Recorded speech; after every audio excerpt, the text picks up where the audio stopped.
And here's the picture I took. Now, here's the funny thing. I don't know if you know this. If you use iPhone, it does this thing called live photos, meaning it's basically taking a 3-second video and then it's giving you the frame where you hit it. So it records a little bit before and a little bit after. Give me a second.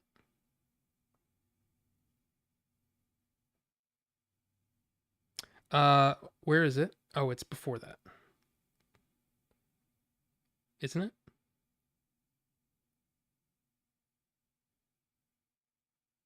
Yeah. You see that? Same photo, Wilson. Now, when you press and hold, right? It gives you a little bit of video. Let me turn this up. And again,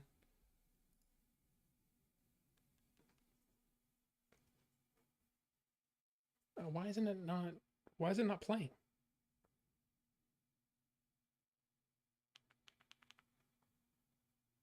It's not actually playing it. Okay, let me just tell you. You saw it. But here's what happens. I'm holding the camera outside the window. We hit a bump.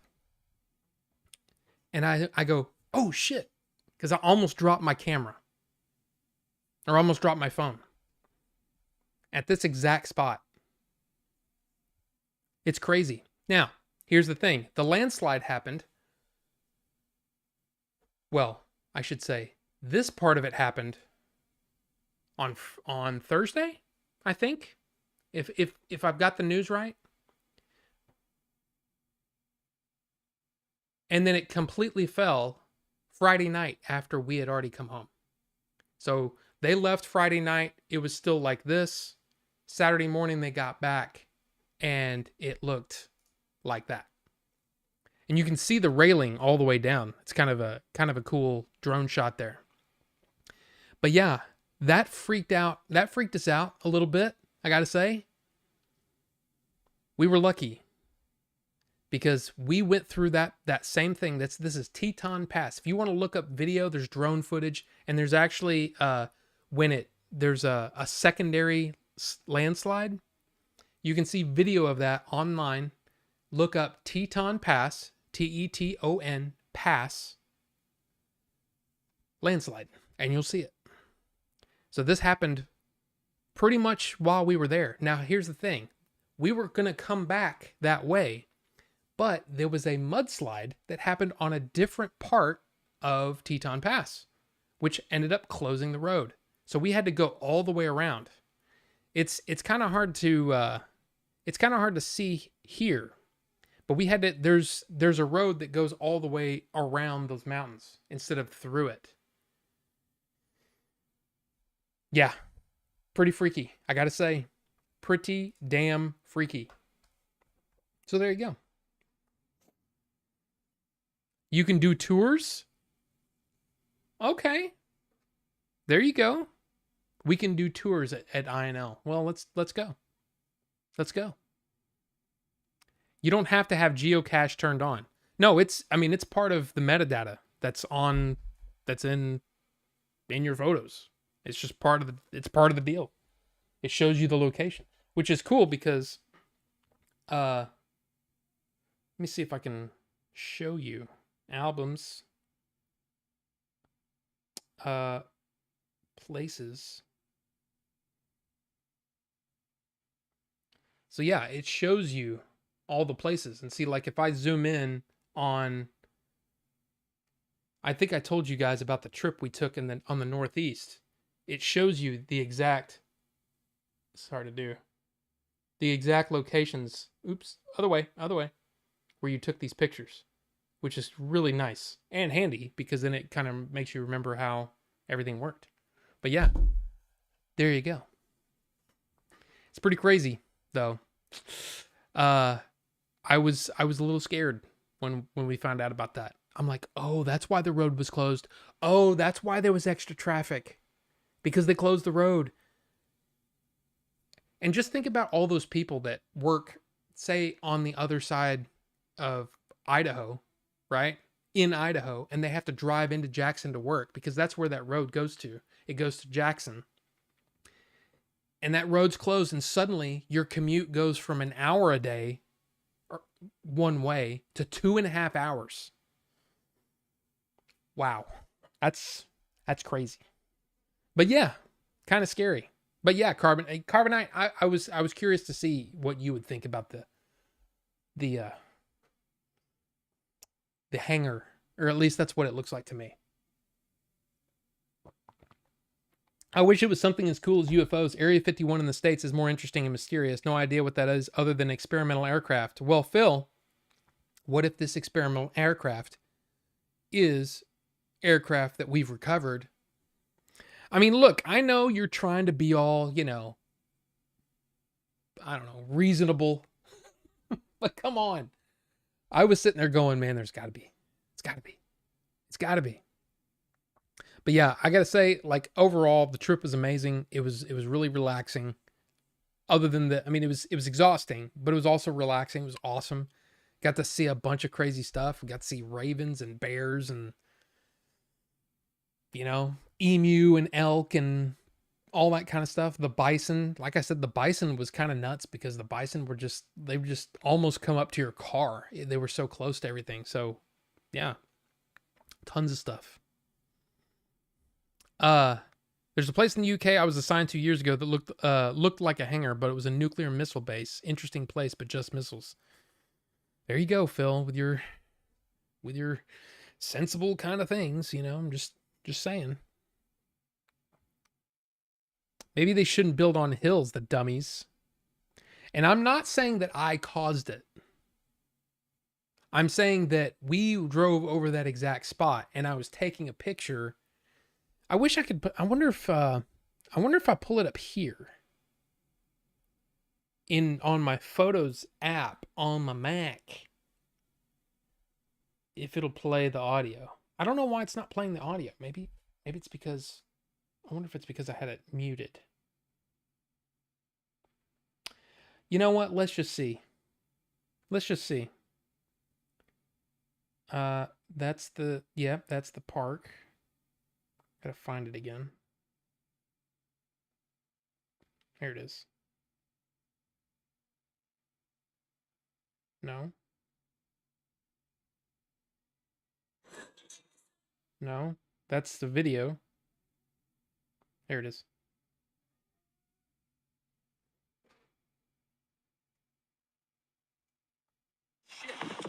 Yeah. There you go. You can hear it. You can hear. Shit. I mean, it's basically just me saying shit. Shit. Just, hey. Well, Rob, maybe you just said shit right there. I don't know. But yeah, crazy stuff. Crazy stuff. Glad you're safe. Oh, thank you. I appreciate it. And yeah, I am too. That was crazy. You were getting too close to finding the truth of Hangar Base if we're trying to take you out. What if that was it? Probably not. Slade's movie, etc. Welcome. Hey man, just released my Batman Forever Neon Nightmare fan edit. It's closer in tone to what I think Joel Schumacher would have done. If you could check it out, that would be awesome. It's in a DM. Well, I'll say this. I have not done a fan edit in a while. And gotta say, I'm actually going to do a video explaining why I might not be doing any more fan edit reviews in the future. It's nothing bad or anything like that, but it also, it's kind of like, I don't know. Thank you for letting me know.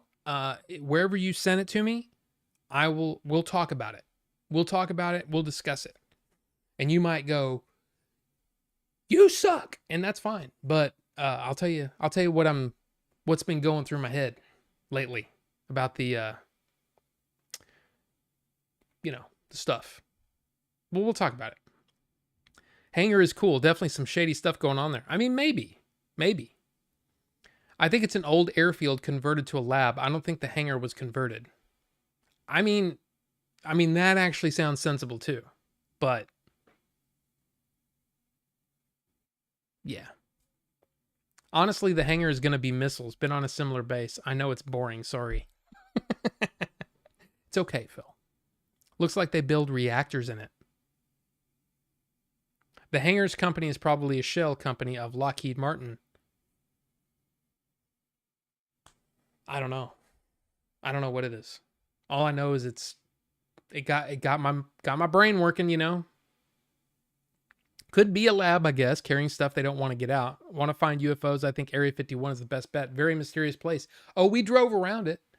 We did drive around it when we were in that area, and I went to the little alien that was in an X-Files episode. But yeah, a hangar where they build hangars. Maybe, possibly. But let's see what else do we want to talk about tonight. You guys seen any things?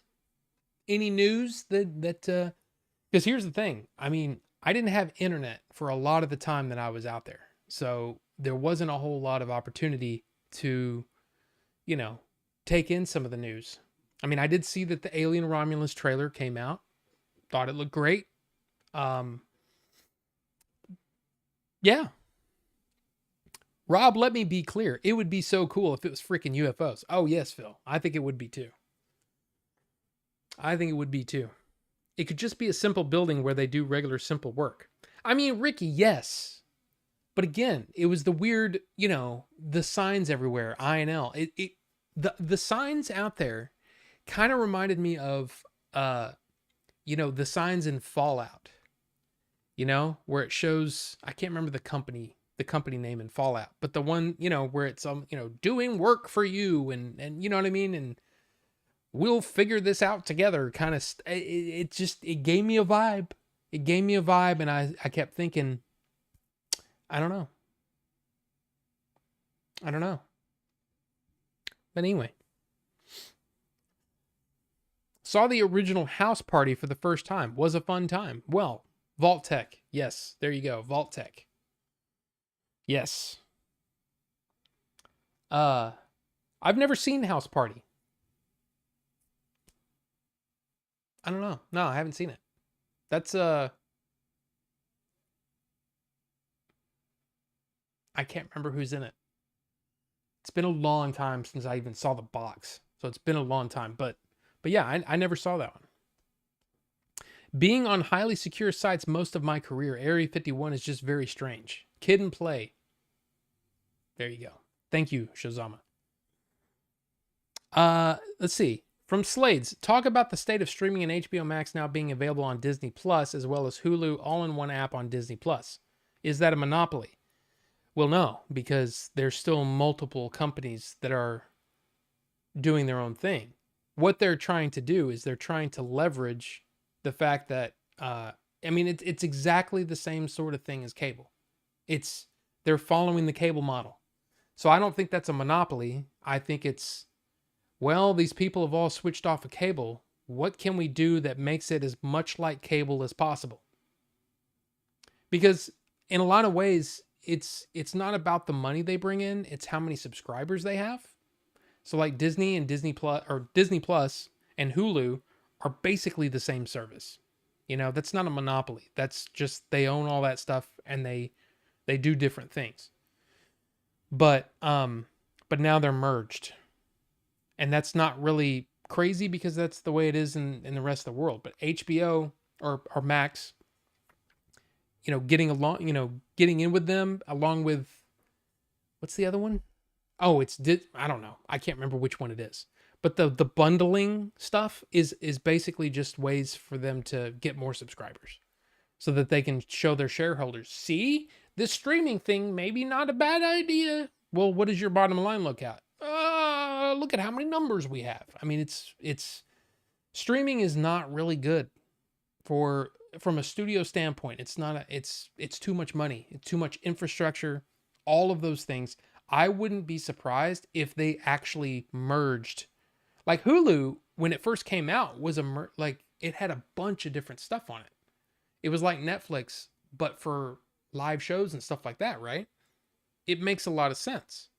You have one system where all of these people, all of these different studios and channels or whatever can feed their stuff for a licensing fee and all that stuff. Everybody makes money. There's advertising and all that stuff. Hey, everybody wins.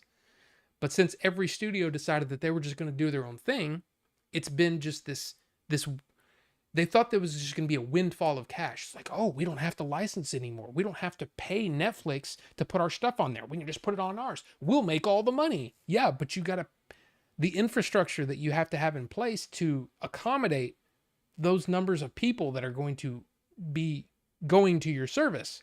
That's a lot of work. Doing a UI, that's user interface. That's a lot of work. So there's a lot of things that the studios were very short-sighted on. It's very similar to the way that they look at the way they make movies today. You know? Oh, well, if we put $150 million into it, well, it'll make 500 million or it'll make $1 billion. And the bigger the budget, the more we'll make back. No, that's not the way it works. And no, you can't just look at an algorithm of what people, the highest rated movies and try to build a movie that's going to fit all that. No, it takes talent. It takes work. It takes time to make a great movie, a movie that people are going to go see. And who could have seen Barbenheimer coming? Nobody. So it's the studios are not in a great place creatively right now. So that's the bigger problem. I don't think them bundling these services together is that big of a deal, and I don't think it's a monopoly, especially since, what is it, whatever the other ones are. It's Peacock, Paramount, I think. I can't remember which ones they are. There's 2 different bundles going on, but one you have to be a Comcast subscriber, and yeah. It's cable without being cable. So no, that's not a monopoly, unfortunately. Let's chat about the Acolyte and the hate it's getting. I will admit I'm enjoying it, feeling out of place to all the hate it's getting. You know what? I've been wanting to talk about this. I was actually able to see it at the Wild West room that we went to. So I got to see it only a couple of days late, or a day and a half late, whatever. Now here's the thing. When I look at this show, I can see why some people would not like it. There's not a lot of men, not a lot of white people. So for some reason,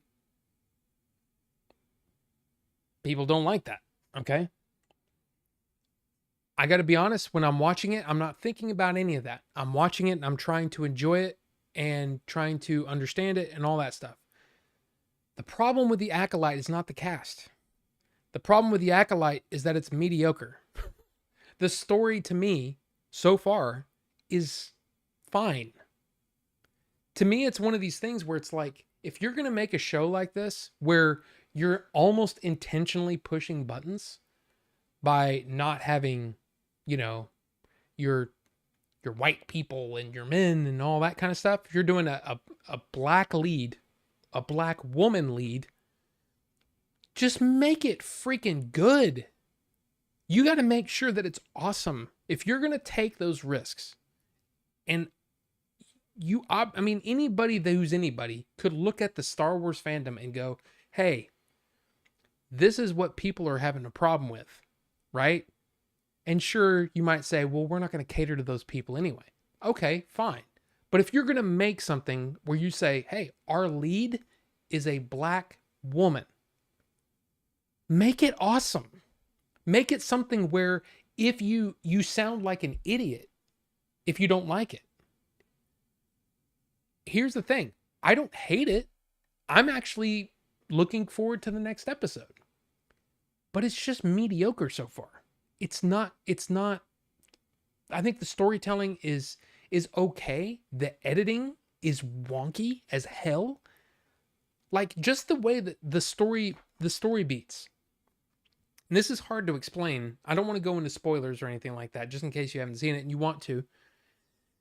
But there's a person that's kind of on the run.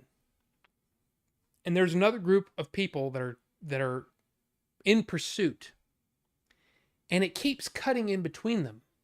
But every time it cuts to the other person, the other set of people or person, nothing, like, why did you cut over there? Nothing happened. I would rather you stick with one side of the story and tell the story in a way that makes us find out what happens to the person on the run. Instead of, oh, we see the person on the run does this, but it was of no consequence, and no, I didn't care. I didn't care to see what they were doing. So quit cutting back and forth and just tell a story. And again, one of the biggest things is, yeah, it's a weird thing. It's a weird thing. It's fine. It's not terrible, at least in my mind. I don't look at this show and go, this is terrible. I think the acting is fine. In fact, I really like what's Jung Jae Lee? Is that I'm gonna sound like a freaking idiot if that's wrong.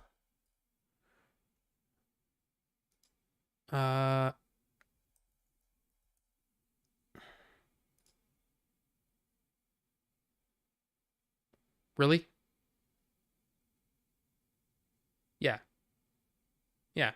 I think he's great. Wow. See, that's one of those things that makes me just, it blows my mind. Right now, on IMDb, which is why you can't trust IMDb worth of crap, it's got a 4.3 out of 10. A 4.3. It's just, but here's the thing. I'd heard some of the problems people had. And I'm sitting there watching it and going, I'm kind of blown away by how much new stuff there is. Like how much new designs there are. The sets look amazing. The costumes look great. And I'm like, this is pretty good. But then the episodes kept going on. And what my problem is with, it feels like it feels a little bit amateurish in the way that the story is being told.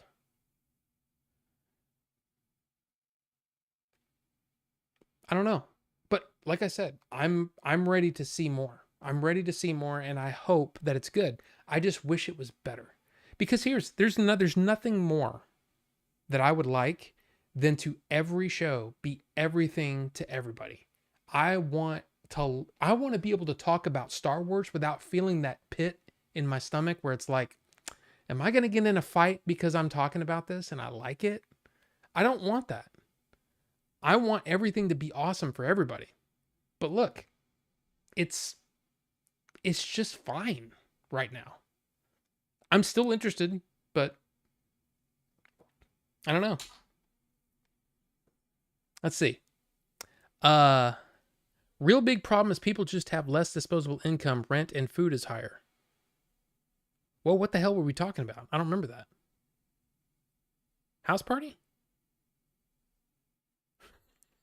I don't remember. Oh. About the streamers. Yes. And I do want to say something about that. You're absolutely right. The fact that this house that I live in is worth double what I paid for it just 15 short years ago makes it almost impossible for one a person of, let's say, that's not as far along in life, a younger person that may not make as much as my wife and I, makes it almost impossible for them to get in a house like this. And two, it makes it almost impossible for someone like us to even think about moving. Because if we move to a bigger house, because, we've kind of outgrown this, I'd like to move into a bigger place where April can have a room to do her crafting stuff, a room where I can do more studio stuff and not have everything cluttered behind me. You can't really do that because, yeah, we could sell our house in 14 minutes, but where the hell are we going to move? So yeah, that is absolutely an issue. And I don't know. I think that the studios thought that these subscriber numbers would just be going through the roof every single month. And it's like, you guys don't understand people. You don't understand how things work. Like, you don't understand what it's like to have to pay bills. And you don't understand what it's like to have to make choices.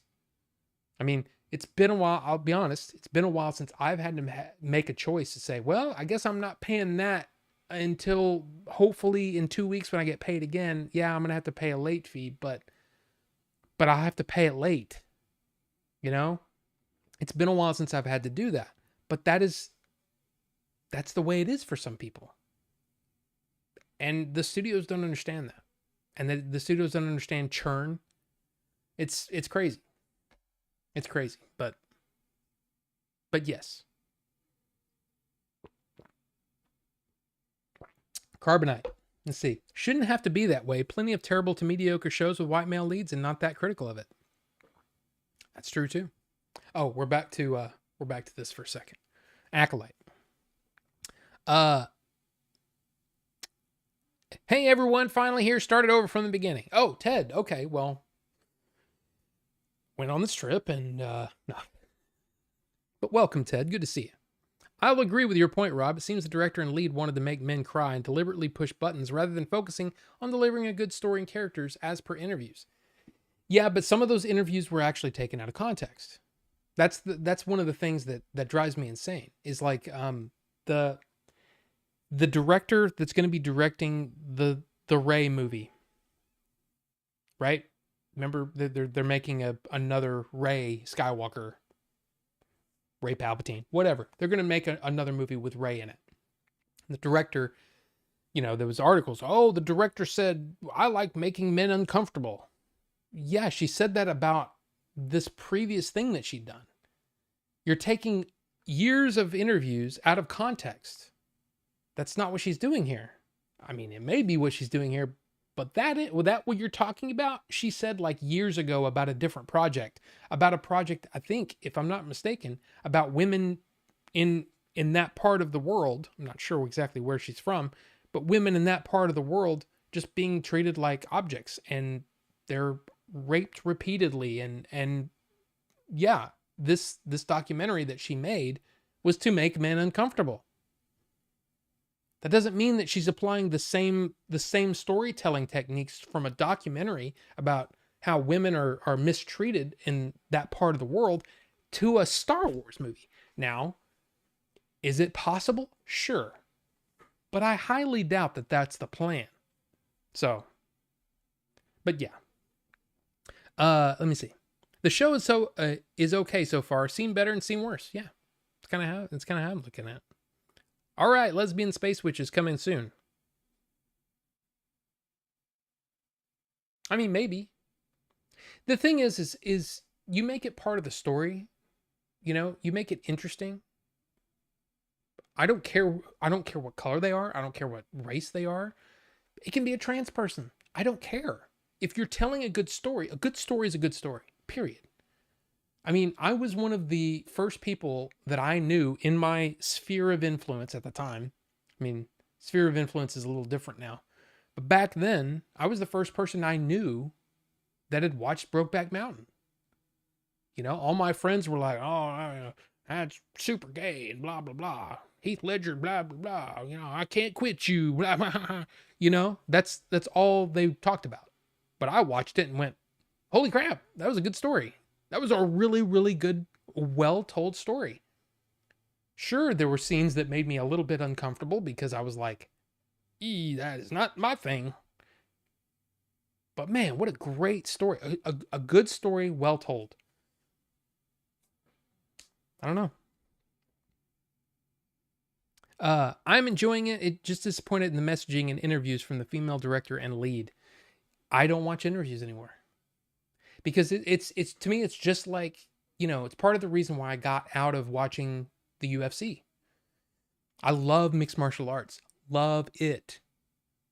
But I don't care that I don't care about your stuff, right? And it doesn't have any impact on how I see you as a fighter. All it does is it either makes me hate you or it makes me love you.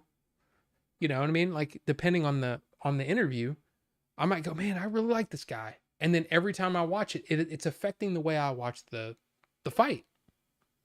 To me, I don't care if someone, you know, like it's Tom Cruise. It's a great example. Big Scientology guy, right? I don't think about that when I'm watching Mission Impossible. At least I try not to. I try not to think about that when I'm watching Top Gun Maverick, because the guy makes good movies, and that's what I'm here to enjoy. I mean, I'm here to enjoy a movie, not extrapolate, you know, someone's personal life into this entertainment that they created. But at the same time, sometimes it's impossible to do that. But I just try not to watch any of those interviews. I mean, what are they going to say in an interview? What are they going to say that's going to be that interesting? You know, especially about something that you haven't seen yet.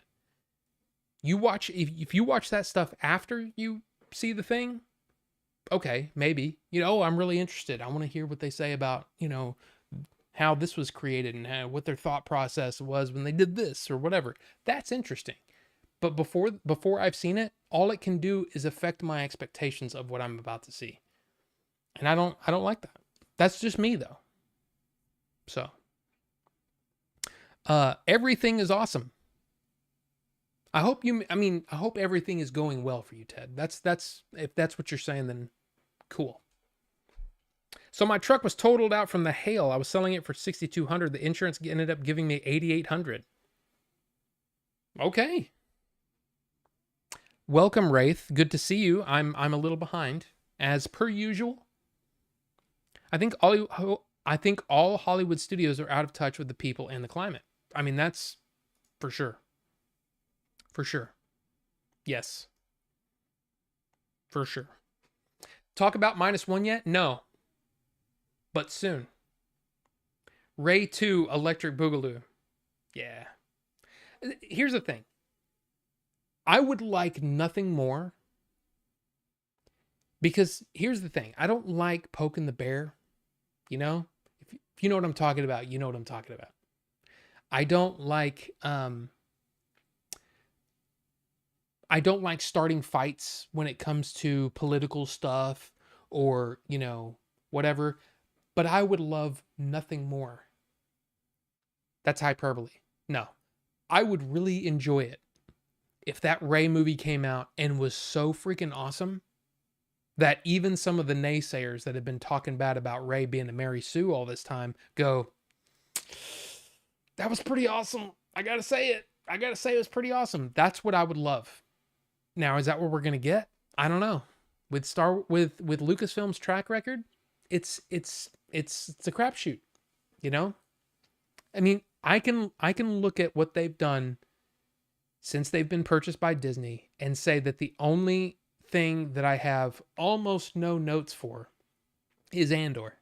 Everything else has a but, you know. Rogue One was cool, but the first 2/3 were kind of boring. Solo was cool, but, you know what I mean? There's just always a but. Or there's something that I just can't stand. But we've talked about that. I watched the Iron Claw movie about the Von Erich wrestling family. Pretty good, but kind of sad. Had me crying a bit with the final lines of the movie. Ted, I haven't seen it yet. I was actually really big into the Von Erichs back when I was a little tyke. And one of the reasons why I stopped watching wrestling was because and it's kind of like, you know, when I learned that there was, I guess, a spoiler for life, that there's no Santa Claus, finding out that wrestling wasn't real. And it made me actually mad at the Von Erichs, like, making me care.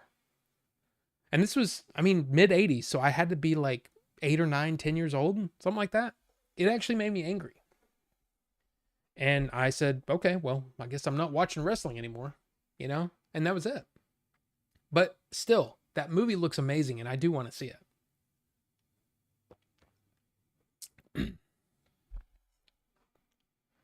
I don't go by the IMDb score. Check the movement on the 7 Cs. Acolyte, no one is wanting to download it. Seeds and downloads are low compared to previous Star Wars. Okay. That that could mean a lot of things. That could mean that there's no buzz about it. That I mean think about it. What is the internet for today? It's basically to bitch about something else to somebody else, right? That's what the internet seems to be for. And I just don't like that. I don't like thinking about it that way. I mean, Shozama, you can look at stats all day long of things. Oh, well, this isn't popular because nobody's torrenting it. So maybe a lot of the people that happen to be torrenters, maybe they already have Disney Plus. It's probably not the case. I get what you're saying, but it's also like, who cares though? If there's people, the thing is, if there's people that enjoy it and that like it, I don't care what anybody else says. You know, if I like something, I don't give a crap if anybody else does. I try to, when I do a review, say for Furiosa, I mean, look at Furiosa. You think Furiosa is a bad movie because it didn't do great and it's tanking at the box office? Does that mean that Furiosa is a bad movie? No, it doesn't. I thought Furiosa was awesome. And I'm really excited to, I mean, it got me so excited that now I want to buy the whole set in 4K. That's exactly the opposite of what you would look at if you saw just the box office numbers, right? But there's people, just because people don't want to torrent it doesn't mean that it's bad, you know? But hey, if you said, I don't like the Acolyte because the storytelling is shoddy. I don't like the Acolyte because the editing seems wonky and I don't really know how or why, but it just seems off. I don't like the Acolyte because maybe you just feel the acting is poor.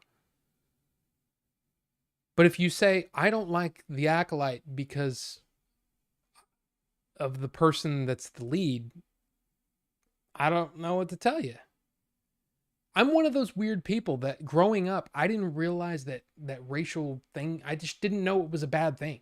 Or like what I mean is I didn't know it was a thing. Like I watched Empire Strikes Back and thought Lando was the coolest guy that I'm in the movie.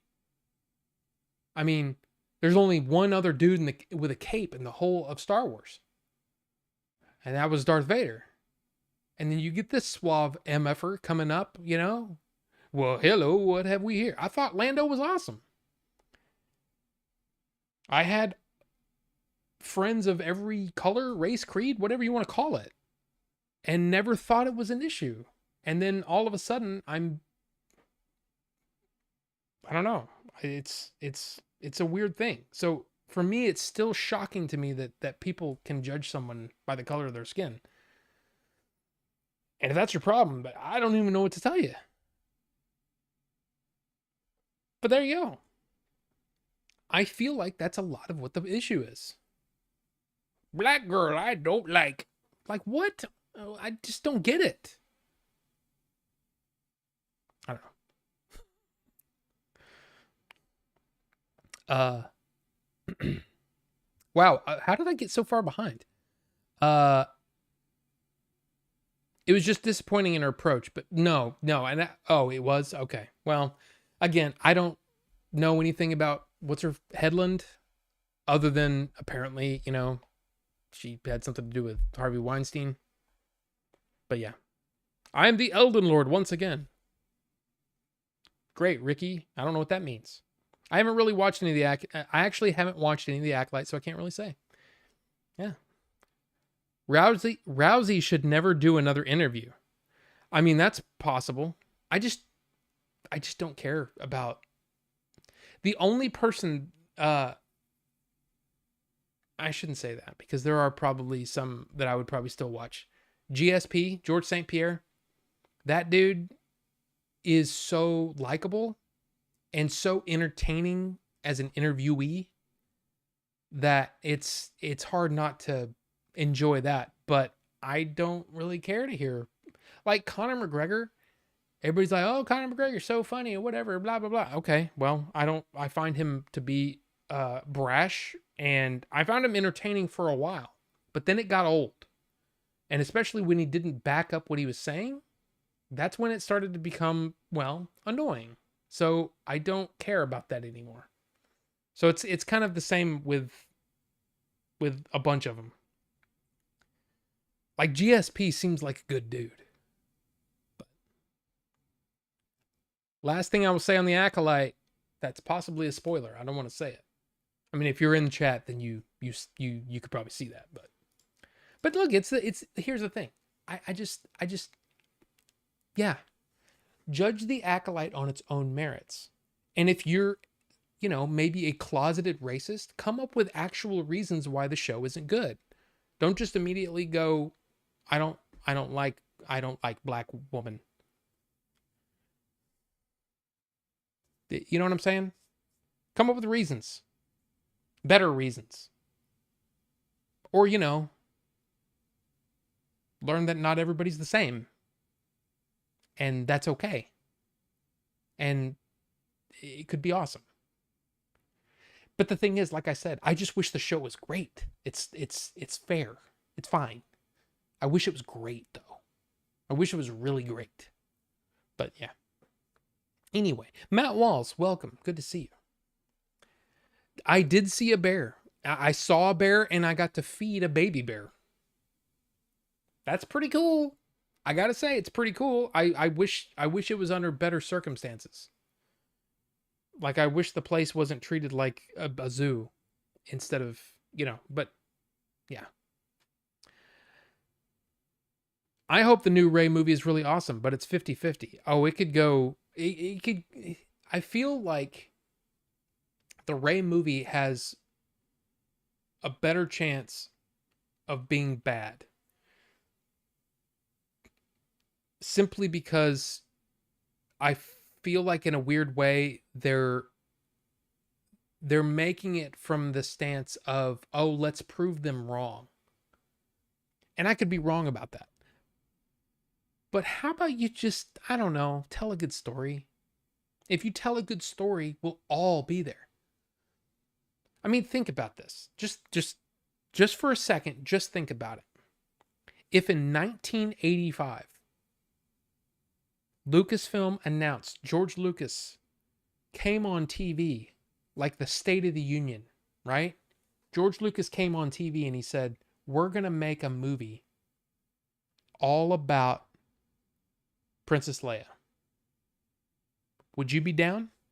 Would you have been down for that? In 1985, would you have been down for that? I guarantee you, I would have been completely down for that. I'm still kind of down for that. I still wish they would do like a teenage Leia. Do the Leia, the book that came out. That book was great. And you actually get to meet Holdo, which is part of the reason why I knew in The Last Jedi that she wasn't bad and that she wasn't a bitch, She was doing, she must be doing this for a reason. She must be acting like this for a reason. But anyway, yeah, I would do that. I would be down for that now.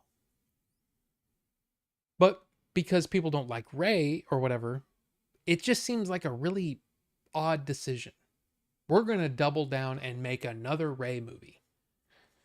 Okay, I mean, I hope it's good, but I don't know. Watching the Gentleman 2024 TV show, and it's great. I haven't seen the 2019 movie. Was that good? Related. Knights of Old, it is not related, and in my opinion, it wasn't as good. I love the series. And what's his name? The main guy. The main guy on The Gentleman. He's awesome. And oodles of charisma. I want to see him in more stuff. He's good. I want it to be good for Daisy Ridley. She went through it on that last two movies. Hopefully a redemption for the Rey character. Phil, I'm there with you because I actually like Daisy Ridley a lot. She's very personable and she just seems nice. And I'd like good things to happen to her. It's the exact same feeling that I got when, like Ahmed Best, who played Jar Jar. Hearing about all of his trials and tribulations, I'm like, man, I hope you just get the good things. I hope good things happen to that man. Because he went through it and did everything that he was told to do. Everything that he was paid to do. He did his job. And it's not his fault that people didn't accept it. I don't think he did a poor job. He did what he was told. He thought he was going to be a star. And it just, man, I feel so bad for him. Jake Lloyd too. But anyway, Fallout and X-Men 97 had a lot of positive buzz.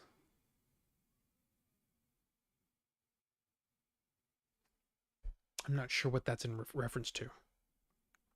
I mean, you're right. And X-Men 97 had some pushback on some things. I haven't seen all of it yet. I've only watched like the first 2 or 3 episodes. I want to get through that because that's a pretty good show. I'm digging it. In fact, it was Falcro who put that video up in the Discord that was basically hey, here's a breakdown of all the things that happened in the old animated series that I never watched. And I was like, okay, cool. And a lot of it was familiar to me because I'd read a lot of X-Men comics, but it was cool to see what they had already covered. And so I was able to jump into the show and have a good time. And so far I'm liking it. I might be one of a small minority that liked Solo. I thought Ron Howard got too much flack for what he did. He basically got hired to redo 90% of a movie. That's tough to do, and Ron is a good director. That's my opinion. Matt Walls, I'm there with you. And Bucho, welcome. I'm sorry I didn't say hi to you earlier, but welcome. Good to see you. And Filbert's here too. Good to see you. But yeah, I agree with you. I thought Solo was way better than I expected. Of course, hearing about all the issues, and because I was always tuned into, Star Wars news, I was like, this might be rough. This might be rough. And I went into it and enjoyed the hell out of it. And thought it was much, much better than I'd expected. It's just a fun time. Now, is there some goofy stuff that I wish they'd taken out? Sure. But for the most part, I enjoyed it. I thought Alden Ehrenreich did a great job. Of course, I went in thinking Alden Ehrenreich, oh yeah, he'll probably do a pretty good job because I saw him in that Coen Brothers movie. You know the one. You may not know the one. Anyway, I'd seen him in that Coen Brothers movie. I can't remember the name of it. I thought he was great in that. He was funny. He had a lot of charisma. And I'm like, I like this guy. I think he'll be good. I mean, does he look like Harrison? No. Does he sound like him? Not really. But I can dig it, and because, I grew up on James Bond films where they changed actors all the time. So I was fine with it. But there you go. If I like something, then that's all that matters to me. Perfect example of the Fast movies. It's my personal favorite franchise and other people hate them, but that's okay. And that's, yeah, exactly, Ricky. It's okay that you love them and it's okay that I don't like them. That I find them to be not great. But I love the fact that people love things. It's like when you see people, like I saw a video today of a guy, really the recent Xbox thing, and they showed the Doom trailer, and there was a guy that was like, oh yeah, I bet all the PC guys are all like, shitting their pants right now, blah blah blah blah.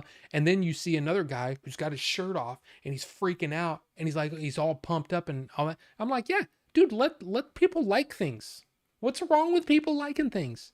Oh, well, that's not for me. Then I got to talk down on it. I used to talk down on horror movies all the time. All the time. I used to get in arguments with people that the horror genre is like the worst genre of movies, and just going on and on about how, and like have you seen this? And I would say this to people at Blockbuster. I'd go, oh no, I haven't. You know why? I try to not watch things that I know are gonna suck. I would say that to customers. I'd say that to people. That is exactly the wrong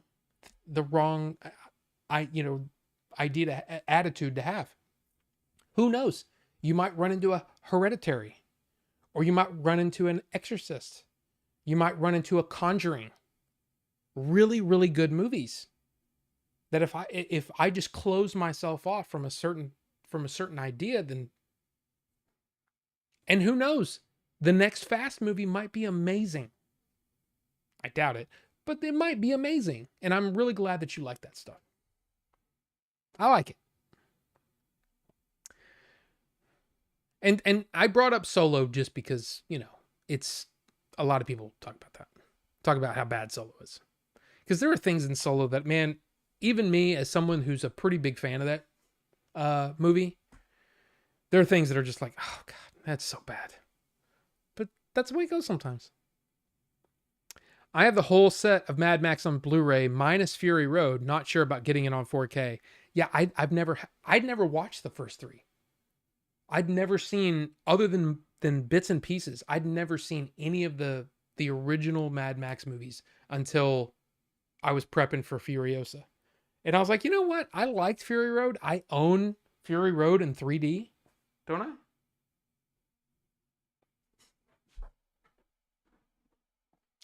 I don't even know where. I don't even know if it's in here. Because I had my 3D movies in another place, and I don't know if they're here. But I own it on 3D. I've never seen the original movies, so I watch the original movies. Love them. I want to get the whole set, 4K. Do it. And Filbert said, what I like is that Rob has the best takes. Well, I mean, I don't know about that. I have takes, but it's just like, man, look at the guys that do the fantasy football. You kind of have to be a football nerd to be into fantasy football. I look at that and I go, that is not for me. But you know what? Good on them.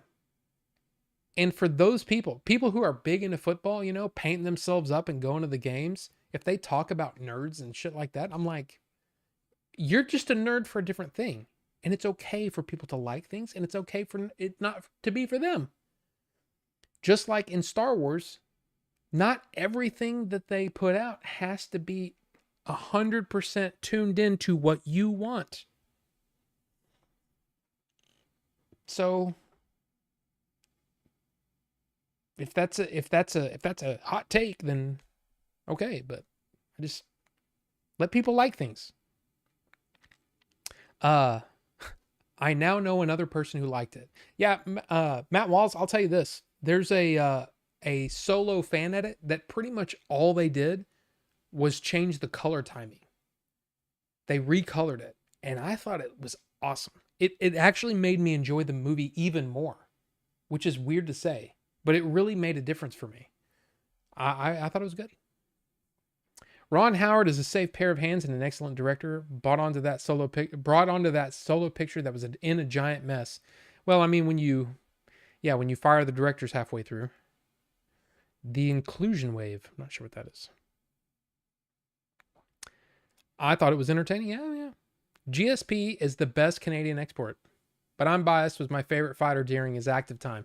Oh, I enjoyed GSP as a fighter back then too, but yeah, his interviews are just like when he talked about, I can't remember exactly how, and I'm going to ruin it, but he's like, the three best things in the world are fighting, sex with a woman, and dinosaurs or something like that. And it's just like, what? Okay. That's all right. And it made me laugh.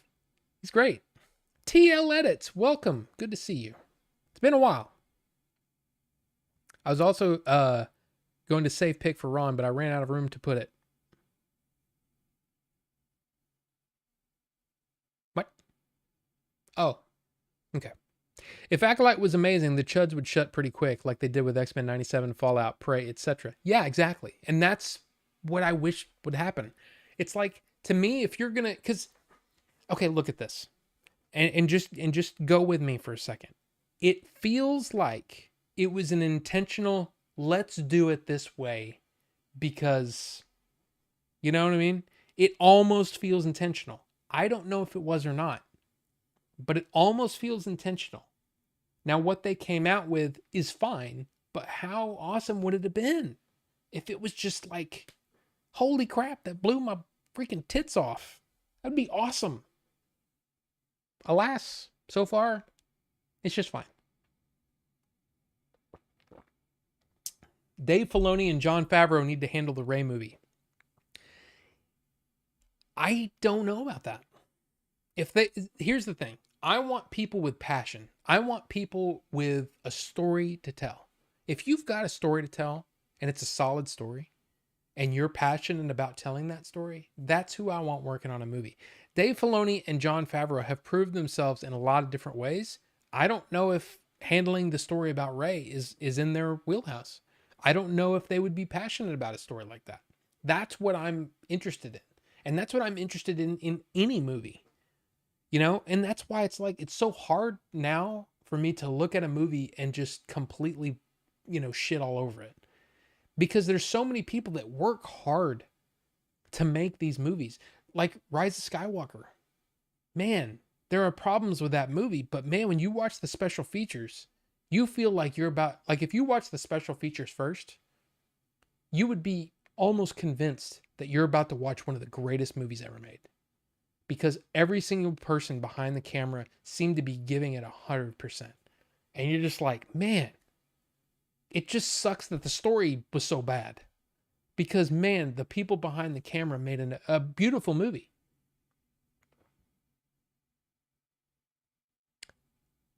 I might have a fly in here. Anyway.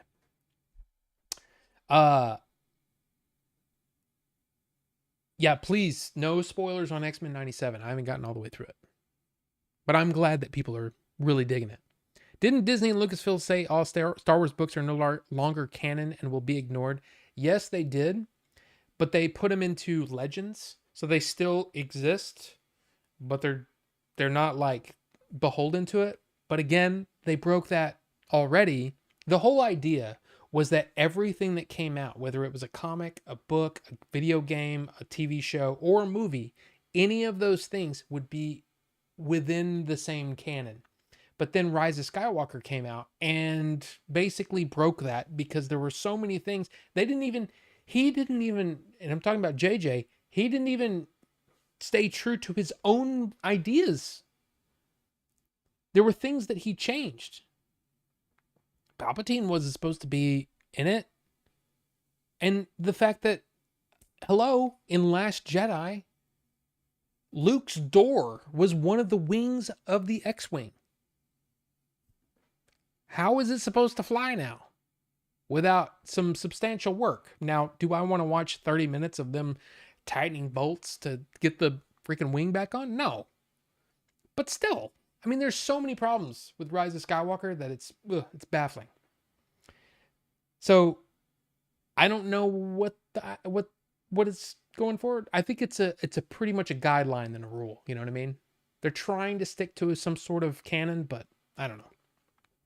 I used to be a big fan of Filoni. Now I'm not so sure. I'm still a pretty big fan of Filoni, but he's not perfect.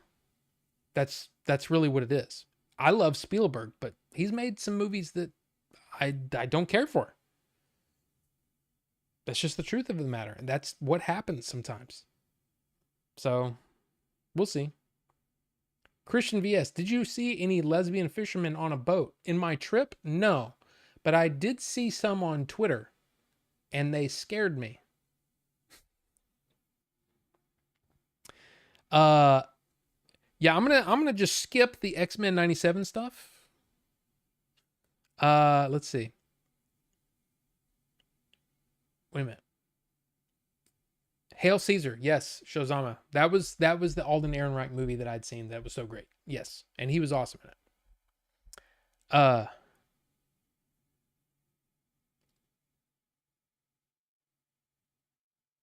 Oh, wow. You watched X? Yeah, I watched X recently too, and I was kind of like, okay. I didn't honestly. There was one of those movies where I didn't care who lived and who died. And when you're not drawn to a character and you're not rooting for a character or with the character, you know what I mean? It's hard for me to get too excited about it. So by the end of it, I was kind of like, okay, wasn't bad. I kind of want to see Pearl. I kind of want to see that Maxine, but I also am kind of like, I'll watch them when I can. No big deal. I doubt Fast 11 will be amazing with how much they've been going, but I just hope it's still fun. I mean, yeah. Maybe. Who knows? Late to the streamatron, but better late than never. The only current UFC dude whose interviews are appointment viewing is Paulo Costa. I seriously haven't watched a UFC fight in months now. I'm just the whole thing has just soured me on everything. Because it's like everybody's talking about politics and they're talking about this and that, and I'm like, I don't care. I don't care. You made me not care. Because, and maybe that's wrong. That's wrong of me, maybe. You hit that man in face. No talking. I mean, maybe that's wrong, but I just don't care anymore. It's lost its luster for me. Yeah, Paulo Costa is definitely funny. Is this Kathleen Kennedy's last project, or is there one more before her contract expires this year? I mean, I don't know. But who knows what's going to happen. And see, it's kind of like, I don't know if you've ever worked at a job where you really, really hated your boss. And you would just, and you were just praying for them to leave and just find something better, right? And then they end up leaving, and you're like, okay, finally. Now, am I going to get the promotion, or what's going to happen? And you don't really know, and you're kind of like, what's going to happen? And then they bring in a person, and thankfully, they're better than the previous one. They're so much better. You ever had that? Or the other way? I've had it both ways. That sounds dirty, and I don't mean for it to. But I've had it go either way, right? Lost a really bad manager and gained somebody awesome, or lost a bad manager and gained somebody like twice as bad. So who knows? What you need is a business person. And leave the creative stuff to creative people. Who knew? But the thing is on paper, Kathleen Kennedy should have been amazing. You know, she's produced some of the biggest, best movies of the last 40 years. I mean, 45 years. I don't know what her first movie was. Was it Raiders? No, it can't have been Raiders or E.T., right? It had to be before that. Anyway, it should have been a shoo-in. With her track record, it should have been a shoo-in. The problem is, maybe the power got to her. You know? Maybe she's trying to butt in too much into creative stuff. I don't know. I don't know what the issue is, but the leadership is a problem. You need somebody like Kevin Feige, who's really good at the business stuff, but also a really big fan, and I don't know. I don't know what you need. I don't know if Jon Favreau's the answer. I don't know if Dave Filoni's the answer. I don't know if it's somebody else completely. All I can do is hope for the best, because I love Star Wars, and I will continue to love Star Wars forever. I don't care how many Rise of Skywalkers that come out. I mean, I do. But if Acolyte turns out to be as bad as Rise of Skywalker, I'll go, okay, well, hopefully the next one's better. I'm not going to stop watching it. That's the one thing that I can't understand. Is like, I'm just not going to watch it. Okay. But what if it's awesome? You don't know, because you haven't seen it. I have to see it to know if it's awesome. I don't know. I don't understand. Anyway. Oh, I'm sure, Bucho. I'm sure Paolo would definitely be worth a watch. I've completely lost my love for the UFC, like almost completely. It's a weird thing. A little unrelated, but I recently actually got back into the Marvel movies. I must admit, I forgot I like these. That's good.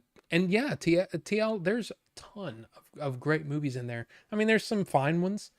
But man, the track record for them, if you really think about it, I mean, prior to Endgame, you look at that run and you go, wow, mostly great movies.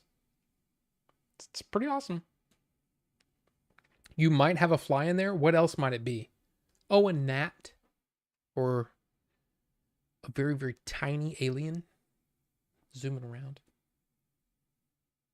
And when I'm not looking, he's going to enter into my ear and build a base at the, in my cochlea. And then there will be a swarm of new aliens that will fly out of my ear when I'm asleep. Never know. But how's it going, JX Editor? Good to see you. Rise of Skywalker would have been saved for me if Rey cut off Palpatine's head, beat the hell out of Kylo, and took the throne, turning to the dark side. I would look forward to the Rey movie. I mean, yeah. Like, a lot of people wanted her to turn to the dark side. Excuse me. I don't know. I don't know what they could have done to fix it. I mean, I had in my head ways that Rise of Skywalker could have been amazing. And I'm talking about before the movie came out. And how they could have built on those previous two movies. And I know there's a lot of people that look at Last Jedi and they say, it didn't build on the previous movie at all. It destroyed all this thing. Okay. I mean, sure. But I see a way through. But I'm not paid to think about that. So I'm not going to waste my time. My job in this game is to watch the thing, not to try to figure out what they're going to do. Because if I come up with something better being unpaid, that's a bummer. And I don't want to be bummed out. So I'd rather just wait and figure out and watch the thing and see if it's good. Turns out it was poop. In my opinion, it was poop. It was pupe, as I say on the Game Dave channel. Marvel has placed my heart, but it may be crawling out. Yeah, they've had a rough patch. They've had a rough patch, but we'll see what happens. This new phase, especially, Deadpool looks like it's going to be fun. If nothing else, Deadpool looks like it's going to be fun.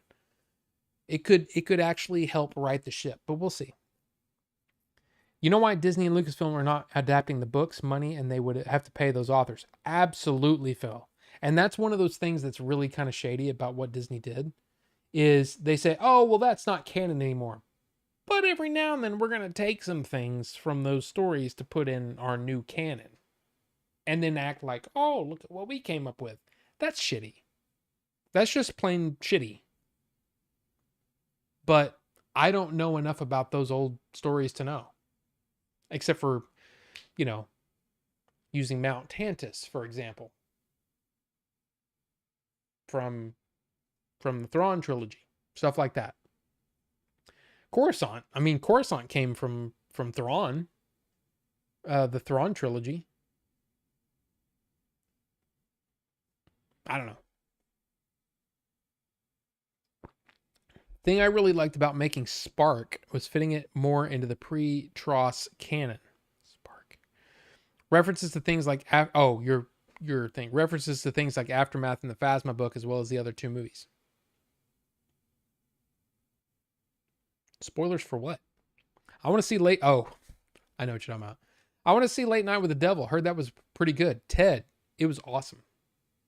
You should watch my review. I don't spoil anything. You don't have to watch my review. That's all you really need to know, right? It's good. It's good.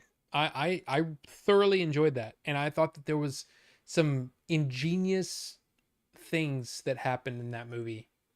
Storytelling techniques that I think are really, really effective. I like it. You've had a few jobs like that, Squiggles? Yeah.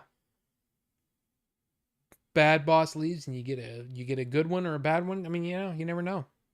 Much like Office Space, I have 44 bosses. Each pilot is a co-owner. So, ooh. Yeah, and that's the thing, man. You just never know. You never know. And I've been very, very lucky in the past. But I also had one that was so bad, I just said, I'm out. I'm done. I'm not doing this anymore. And I quit my job. It was, at the time, it was my highest paying job. And I just said, I can't take this anymore. I can't. Because that's the thing. I'm one of those people that if I'm not enjoying what I'm doing, I won't do my job well, which means I won't get any raises, which means I'm just wasting time. So yeah. I'm off Germany to follow England in the Euro 2024. For those who don't know, that's a major football tournament of soccer to my American friends. Phil, It was good to see you, man. It's good to see you, and I hope all the I hope the goals get scored in your favorable direction. I don't know. I mean I know a little bit about the sports, but yeah, there you go.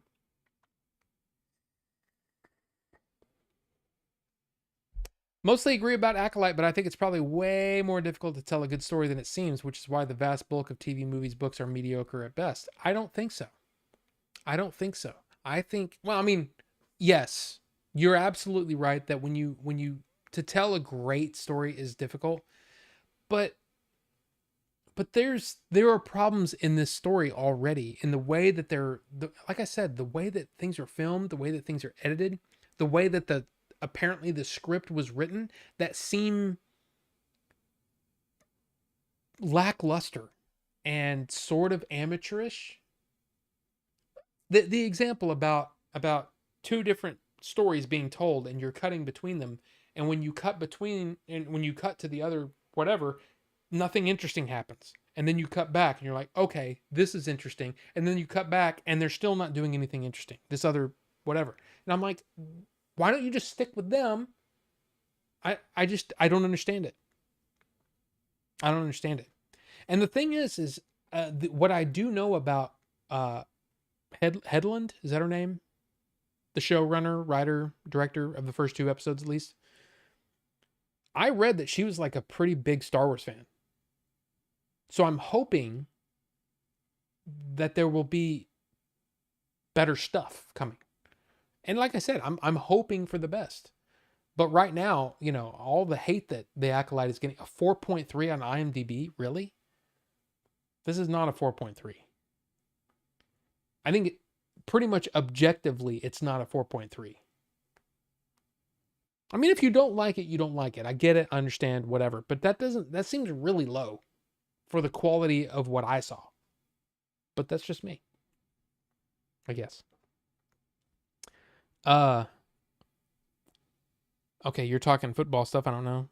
The idea that the makers of Acolyte spent the majority of their energy on casting actors of controversial ethnicity and gender and barely spared a thought for storytelling doesn't really stack up for me. So I agree the show's not stellar, but I highly doubt that's because the makers didn't try real hard to come up with a compelling tale. But see, that's the thing. And this is what I talked about earlier. If your intention was to make something to piss people off, or at least say, oh yeah, this group of people doesn't like Ray or whatever. I mean, I don't know. Well, we're gonna double down and make her a black woman. Yeah, that'll be good. Okay, great. I don't care who the actors are. I really don't. All I care about is the story good. And the story is fine, but it's not blowing me away. So again, a lot of intriguing ideas with a very sort of fine package. And you know me, I like a show with a fine package. I wish I had an awesome package, but I'm stuck with a fine package right now. Anyway, yeah, Late Night with the Devil was great. Fantastic movie. Available to watch on Shudder. You can get a free trial if you've never used it before. Yeah, I watched it in the theater. I was lucky enough to see it when it was in the theater. I missed Godzilla -1. We still haven't talked about Godzilla -1. Holy crap. Godzilla -1. Still haven't had a chance to sit down and watch Dune 2. Oh, man. Look, I get it. When people say they don't like something, I just go, okay, well, that's fine. But, man, I love Dune 2 so much. I want to watch it again. So far, I'm digging The Acolyte more than Obi-Wan or Boba Fett shows or Season 3 of Mando, even though it's mostly just because it feels too much more... Wait. Just because it feels much more fresh to tell a story in the Acolyte era. I completely agree. And there is a wealth of new things that I was just sitting there going, wow, there's so much being thrown at you. Like, if you're a Star Wars fan, you're like, oh my God, I've never seen that before. Oh, I've never seen that before. Okay, I've never seen that before. And it's kind of like, whoa, it's almost overload, which is kind of cool. But we'll see. We'll see what happens. Recently, I've realized I'm a better employee when remote. You know, that's the funny thing. I was a terrible remote worker. Terrible.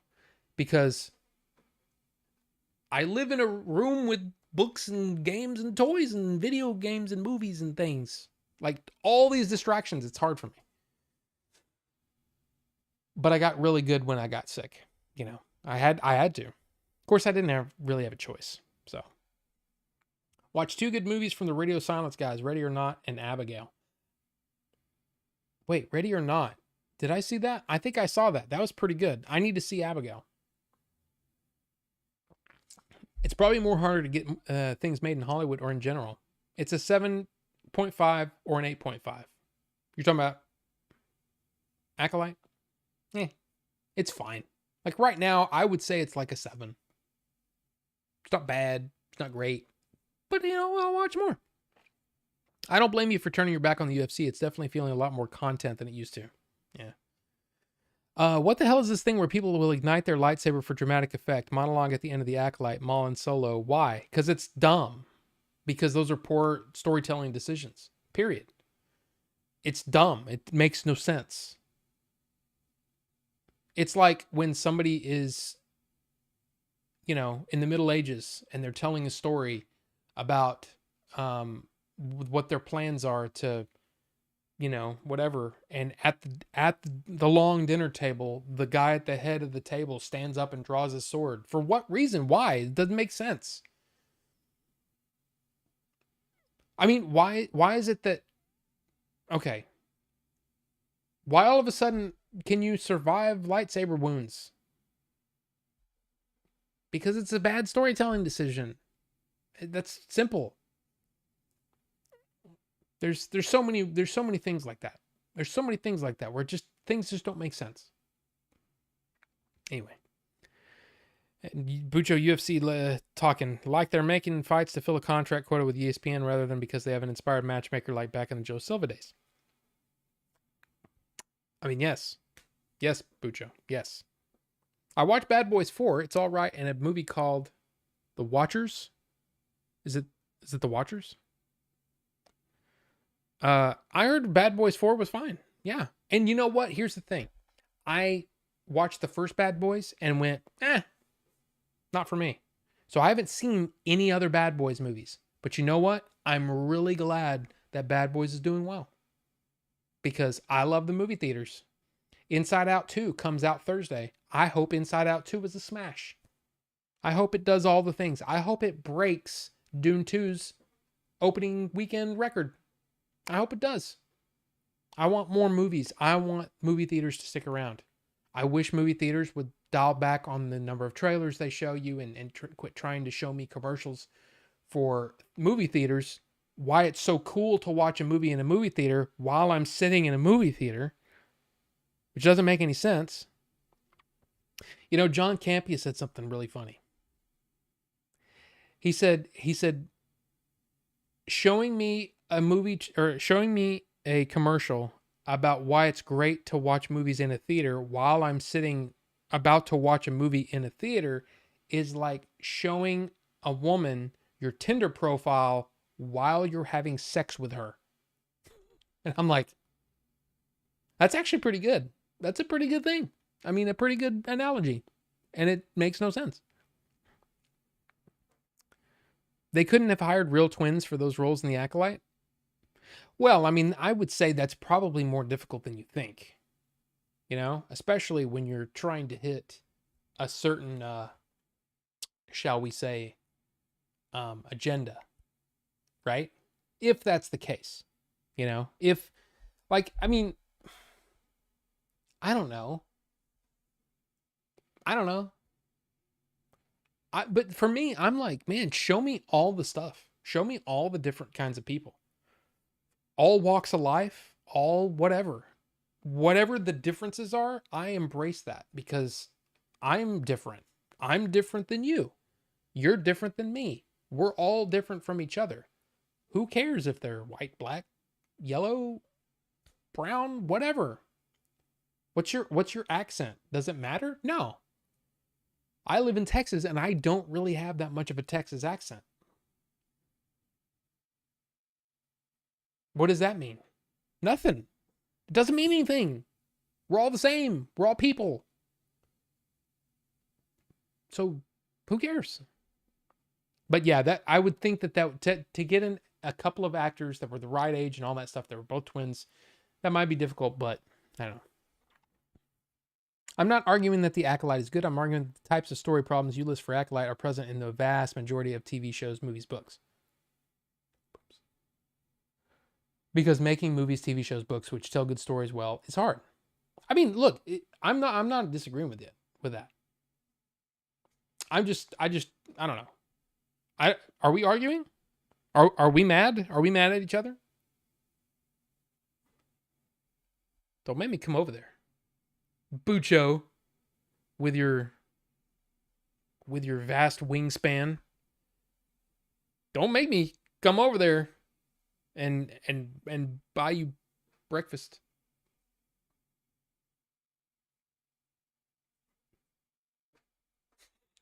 Anyway, I don't know what the point is. I mean, I agree with you that making all that stuff is hard. I still have not seen American Fiction Carbonite. I do want to see that. It's been on my list, but I just haven't watched it yet. Bad Boys 4 made a ton of money. I mean, it didn't blow everything away, but it did really well. It did better than expected, and that's a good thing. Bad Boys 1 is boring and it's the worst one. Okay, well, there you go. I mean, but it's like, why would I watch Bad Boys 2 if I watched Bad Boys 1 and was like, meh, don't care. I heard actually Bad Boys, whatever Bad Boys 3 was really good too. And I just haven't seen them. Movie theaters need some big movies this year. They're hurting.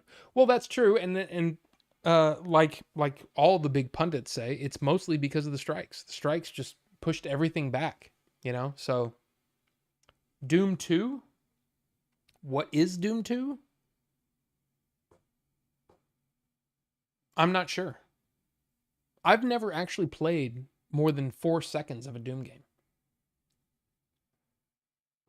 Rob, have you seen Michael Bay movies? You have seen the sequels then, although he only directed 1 and 2 and produced 3 and 4. I only saw the first one, Phil. I've already seen them? Okay. They had twins in Harry Potter movies. True, but that was also, I mean, they were not actors either. And you could forgive some of the problems that those kids had. And they had like 2 lines in the movie. You know what I'm saying? But it would be harder to find an established or somewhat established actor or actors that are twins in that age group. Black, female, all that stuff. It would be very difficult to find that. And I'm not saying that he couldn't, but my guess is that's part of it. And, these days you can do all kinds of things like that. The Flash-proof twin actors are no longer necessary. Other movies did it first, but the depths of horrible VFX that movie plunges, it still made me forget there weren't 2 Ezra milk stains in the room. Yeah. And you know what? That movie's got a lot of faults, but I still kind of liked it. And I think part of it is because, damn it, Ezra made me feel something. It made me tear up at the end. I don't care. I don't care what anybody says. I like that movie. Okay. I've almost bought it in 4K on 4K disc many times, and I just haven't yet. Yeah, Phil, exactly. Yeah, none of that stuff matters. I mean, again, I've told the story many times. There was, when I worked at Blockbuster, there was a guy that worked at 7-Eleven. I would always, after work, I would go to 7-Eleven. This is not healthy, by the way, but I was in my early 20s. What are you going to do? I would go to 7-Eleven. I would buy me a 44-ounce big ass drink of choice and some candy or whatever, or maybe I'd go to Whataburger or whatever. But for the most part, it would go to 7-Eleven, get me a big gulp and, a pack of Snickers or whatever, and go home and watch movies. Well, there was a guy that worked at 7-Eleven that was gay.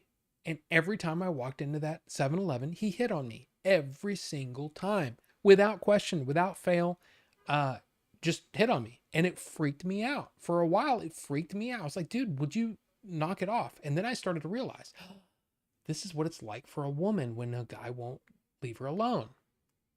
And I finally started to realize, okay, I'm not scared of this anymore. I'm just going to do the thing. I'm just going to go in there and get my drink and whatever. And I started messing with the guy. I started making him think he had a chance. And it was hilarious. And then he started to catch on. And then we became just friendly. He would still ask me out from time to time. But it became a friendly thing. And it made me realize that, wow, they're no different than me. It's no different than I like brunettes. Well, I like blondes. Oh, yeah, well, screw you. I'm going to punch you in the face because you don't like brunettes. No, it's a difference of opinion. That's pretty much it. And them liking guys, guess what? That's a guy off the market, so I've got more women to myself. It didn't help. That math didn't actually equal out to anything good, but I'm just trying to say, it's no different. It's no big deal. And him being gay and just being in that place, being all gay and stuff, didn't affect my life at all. Except I'd have to go, no, I'm not going out with you. So there you go. There you go. Anyway. Anybody else getting buffering? I show 0 drop frames and excellent connection on my thing. So no Shazama. Hopefully everything's good. He made a cameo on 3, but wasn't involved in anything else on 3 and 4. Not sure what we're talking about. But I haven't seen him anyway, so there you go. The 4 weeks in theaters and then straight to streaming doesn't help any either. Oh, 4 weeks? How about 2 weeks? That's what happened to Fall Guy. And Fall Guy is one of those movies where it's like, after it was over, I went, that was fine. I'm glad I saw it in the theater because there's some big explosions and it's fun. It's fun to experience that with a crowd and all that. But I also kind of understand why it's not exactly, blowing up the box office. It's not the best movie in the world, but it was really entertaining. I had a good time with it. But there you go. 2 weeks after, 17 days. It came on streaming or to premium VOD. Is that what it's called? PVOD? 17 days after release. It's not great. I dare you to come over here. Okay, Bucho. I'd love to. I would love to. I live less than 2 hours from Hobbiton for smog's sake. Or, I'm sorry, Smaug. I would love to go. Went to check on mobile since computer getting buffering. Mobile was no audio. Well, Shozama, I don't know what to tell you because everybody else seems to be doing okay. And like I said, everything is A-okay on my end. Everything's good. Is the Lonely Mountain really lonely? Possibly.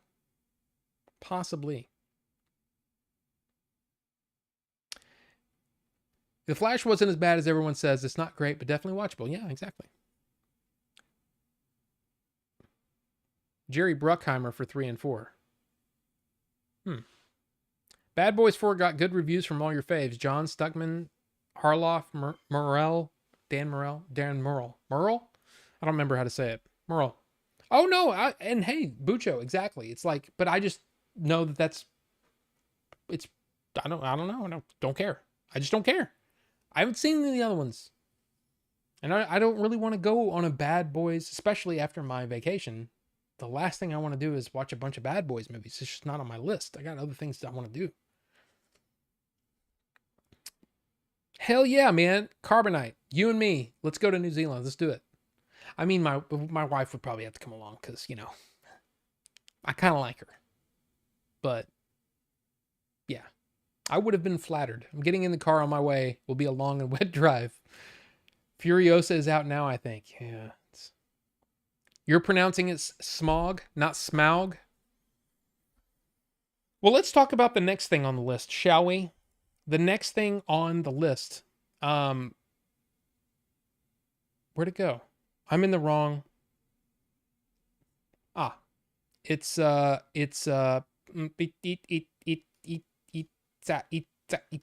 okay.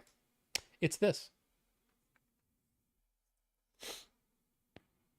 This came out June 1st. June 1st is when I left. So I heard that it was coming out and I'm like, damn it, I'm not going to be able to watch it until I get back. Which I didn't. I didn't get to see Godzilla Minus One till I got back here. And I didn't want to watch it on a somewhat substandard television. The television in that room, the Wild West room, wasn't bad, but I wouldn't have wanted to watch Godzilla Minus One there. I watched it here with the good audio, and seriously, the best Godzilla movie I've ever seen. No question. But I'm not saying anything that you haven't probably heard already. No, Rob, I will watch Boys That Are Bad now that you are home, and you will like them. Me and Rob are going on an adventure. You have no idea what that poster says? Well, use context clues. Minus One was okay. I really enjoyed it. I really enjoyed it a lot. Now, it's also, in a way, it's kind of grading on a curve. I find all the Godzilla movies kind of like, never been like, especially the American ones. I like Kong Skull Island quite a bit. But yeah, I was like, okay. I mean, I want to see it, but whatever. And then I kept hearing how great it was, and then it was out of my area by the time I was like, okay, fine, I'll go see it. I really enjoyed it. I'm buying this movie. But it's also extremely predictable, right? I mean, please tell me that not like everybody saw everything coming. Everything was telegraphed. Like very, very, like, wow, very telegraphed. It's the first Godzilla movie where I actually cared about the human characters. But I also there's a thing. There's a thing that happens where a person pushes another person out of the way when I'm very confused, because it looked like both of those people could have just gotten out of the way. It's such I mean, I laughed. My wife and I both laughed because it was like, pretty sure that, yeah, you could have gone, yeah, y'all could have both done that. Why? But I enjoyed it immensely. The sound design is so fantastic. The visual effects, very impressive. Again, for a $10 million budget, this movie is amazing. Amazing. But like I said, is very predictable. And yeah. That being said, I'm going to buy this on 4K as soon as it's available. And I'm talking about physical. If I can get the physical, I kind of want to buy the Japanese 4-disc set. The big, bad, crazy, awesome freaking, yes, because it's awesome. But man, he's awesome. I mean, Godzilla is great in this movie. It's the coolest. I liked how it was, somebody said it, right? They made Godzilla terrifying again. Yeah, that's great. I loved it. Let's see. I mean, yeah, technically don't need Netflix, but just saying. Minus One was my favorite movie of 2023. It was good, but if I had seen it in 2023, it still would have been behind. It still would have been behind Oppenheimer. I don't remember what movies I had on my best of 2023 list, but all the movies in this franchise had to walk for this movie to run. True. Yes. I wish that I really wish that the American versions would work on actual storytelling with characters that are interesting and not. I just can't. I can't. I can't. Like King of the Monsters was so bad, like so bad that I was not looking forward to Godzilla. Was it Godzilla versus Kong? And I remember seeing that going, okay, I can see why people like it, but everything else other than monsters on screen is dumb as hell. And I want to poke my eyes out and then stab my ears with Q-tips. Don't do that, kids. Don't do that. Like there's kids watching this. They're like, who is this old man on my screen? Yeah. But don't do that. Don't do those things. But it made me want to do those things. Don't like them. Don't like the American versions. But I like Kong Skull Island. Okay, it was fine. And mainly because it had John C. Reilly in it. And when you have John C. Reilly in something, you get bonus points. Context clues, Ricky, like the fact that that's Godzilla in the picture. And the fact that there's a big minus 1.0. I mean, have we maybe talked about Godzilla minus one a couple of times on this stream? Ricky? Toho will make another Godzilla movie in 10 years if we're lucky. I hope so. It was good. Like Rose and Jack floating on the same piece of wood. I mean, yeah, exactly. Oh, yes. Ducked into that. Yes, Phil. Yes. Like I said, I don't want to say spoilers just in case. There might be somebody that watches this on a replay. I don't know why they're over 2 hours into this stream. But maybe they're scanning to see Godzilla and they go, oh, I wonder what he thinks about it. And then I give something away that they haven't seen. That would suck. I don't like that. Soundtrack was fantastic. Yeah. I want this movie now on Blu-ray. I needed it months ago. Yeah. 4K for sure. You didn't even like all that special stuff, Rob. Why are you going to buy that big old set? It's because of all the special features.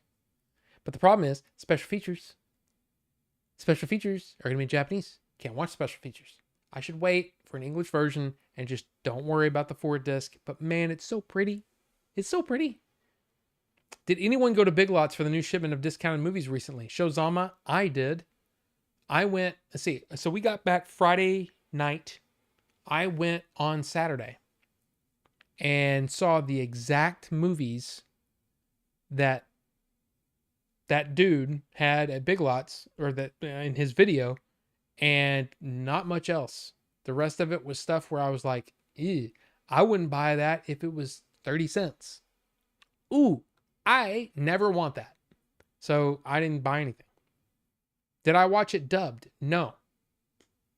I watched it with captions. And the reason is because I'm sort of and my wife wanted to watch it dubbed. I probably should have just watched it dubbed for her. But I was like, but you got to watch it in the original Japanese so you can hear the actor's performance. Turns out it probably would have been fine. But no, I watched it subtitled.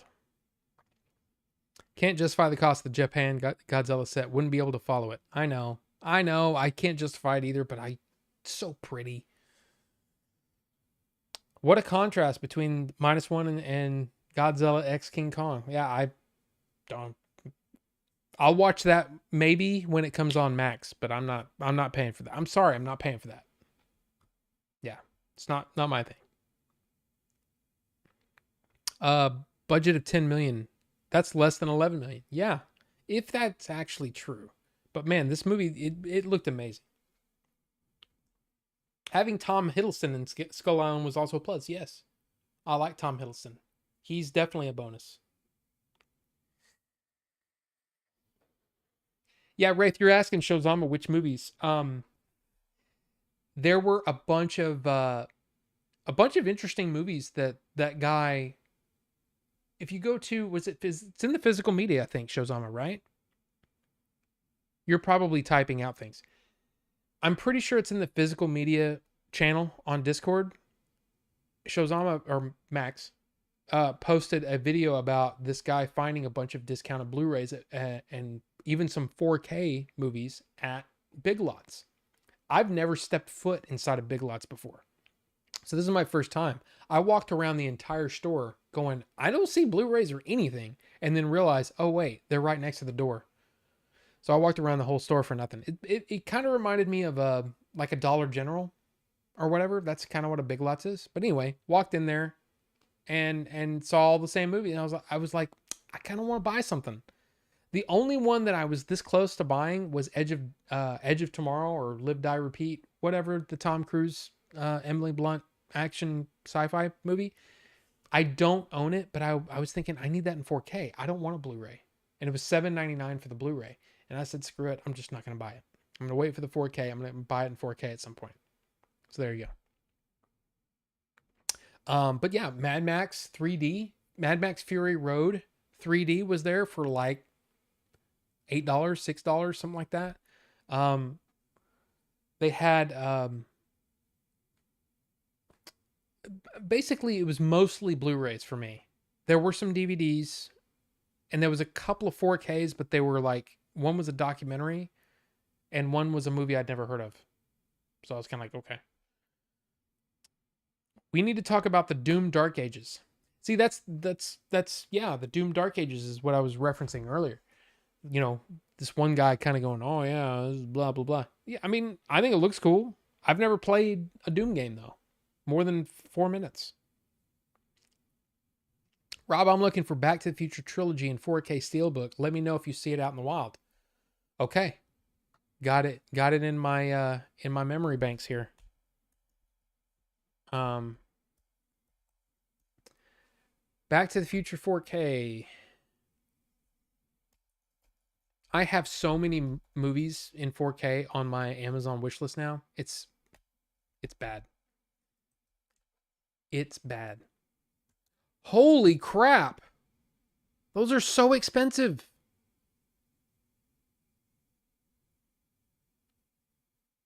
Wait, which one are you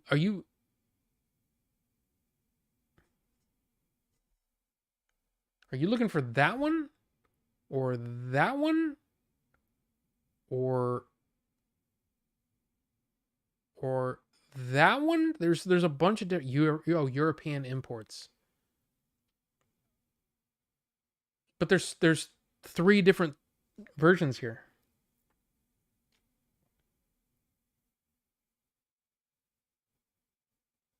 But yeah, I will keep my eyes peeled. I'm a dubber. And see, that's the thing. There's some people that are like, but here I usually like original Japanese subtitled, right? That's or original language subtitled. Anytime I watch a Kurosawa movie, anytime I watch, any foreign film, it's always original language subtitled. I'd rather read it and listen to the actual performance than hear someone's version of it. One exception, Cowboy Bebop. I couldn't get into it. I just couldn't get into the show. Then I watched it dubbed, and holy crap, I loved it. So it was a weird one there.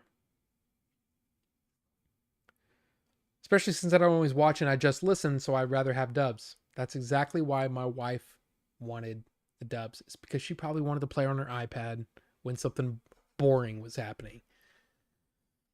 Oh well. Dubbing is getting good nowadays with good voice actors. For sure. Absolutely. I prefer that original performance, but I totally get it. I totally understand it. And I'm not going to complain about it. In fact, with Indian movies, it gets even more difficult because a lot of times I don't understand context because I don't live in India.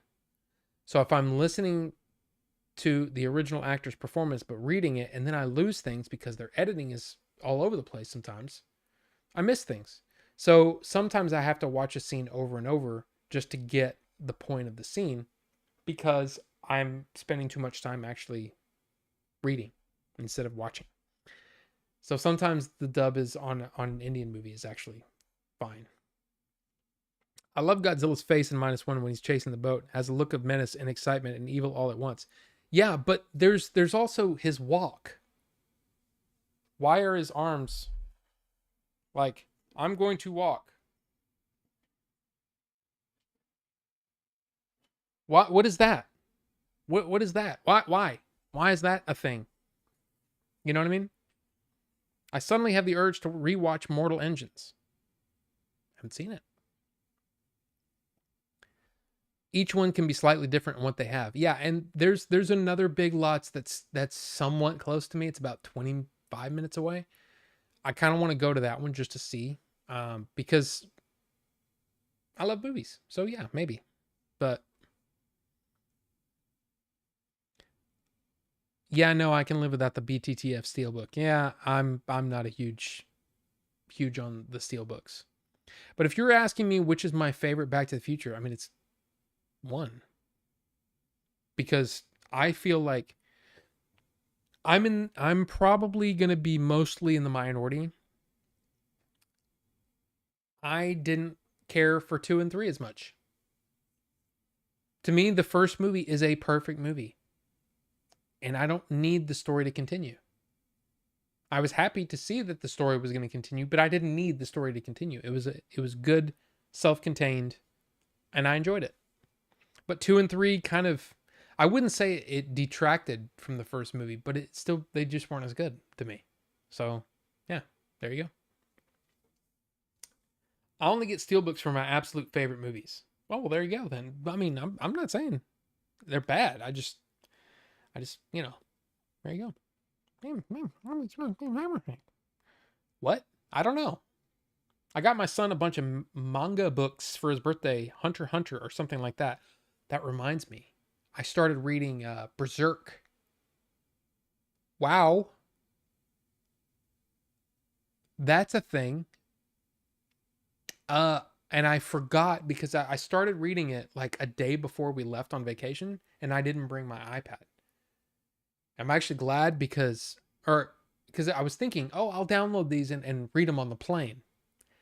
I would not want anyone seeing what I was looking at because there was some crazy shit in those comics and those mangas. So yeah, Hunter x Hunter. Interesting. I mean, cool. All this time I thought you tried to watch Cowboy Bebop dubbed and that was what you couldn't get into, but it was the sub version you could get into. I think so. Why would it? I'm pretty sure that's the way at least that's the way it is in my head.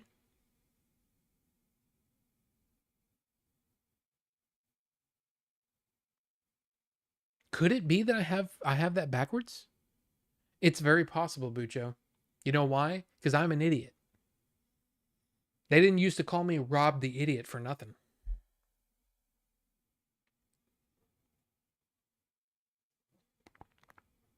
Oh crap, I'm out of water.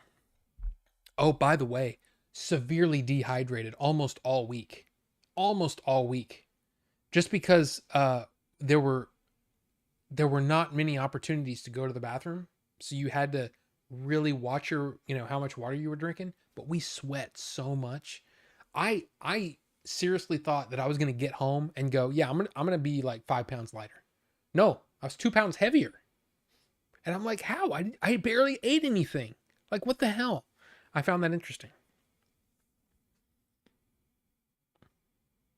Bell peppers and beef. I smell like beef. No, I don't know what you're talking about. Oh, you need to do reviews on each volume of Berserk. Berserk is so good. Yeah, I don't know if that's going to be something that I could do. There's some things, and this is going to be a weird kind of thing, and maybe you'll understand this, maybe not. But for me, like reading stuff that I don't want to be burdened to read those and to review those. There's some things that I just want to watch and just like, for example, I watched part of Masters of the Air. I'm glad I didn't do a review on it because I still haven't finished it. Why? Just because I haven't gone back to it.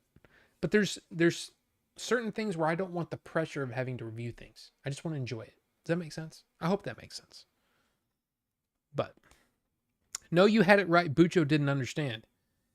Yeah, but Shozama, what if I actually did watch it? I try to watch everything. I don't know. Because it's actually been a while With Cowboy Bebop, I can't remember. Because I remember thinking, oh, I really like. I don't know. I don't know who's right and who's wrong. And it's not really a matter of. I'm pretty sure I'm messed up. I messed up. For some reason, I said, oh, I'm going to watch this dubbed, and I couldn't get into it. And then he said, watch it subtitled.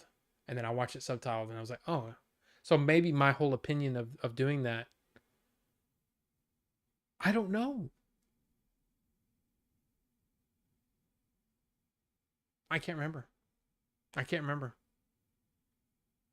Bell peppers and beef is from Cowboy Bebop. Oh, right. Okay.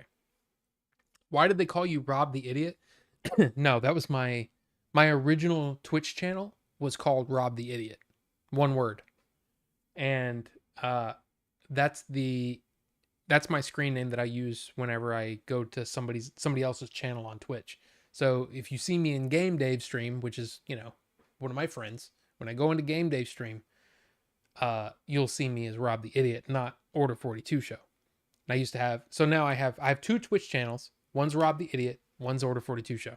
I'm subbed to a bunch of different people under Rob the Idiot because I'm one of those weird people that's like, I don't want anybody to feel like they have to come, especially like when I'm over in Game Dave's channel and he'll go, oh yeah, look at you, Rob the Idiot. Go to Order 42 Show and sub on the channel. No, don't.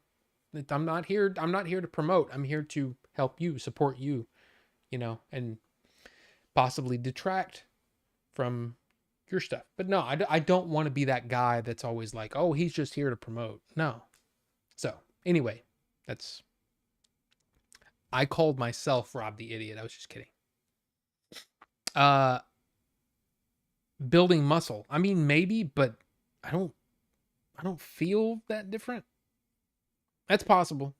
But a guy I know went to Sheena. They had regular bathrooms in the hotel, but everywhere else he went, they just had a hole in the floor to go in. You had to squat over it.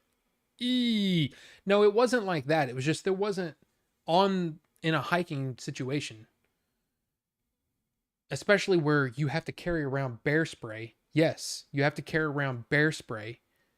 Maybe it's not a good idea to separate from your group and pee in the woods by yourself. So we were trying to minimize our water intake so that we wouldn't have to do that. It was so hot most days that, there's no way that I would have tried to pee and powder would come out, But I'm just going to throw on Redbeard instead. I still need to watch that, Ricky.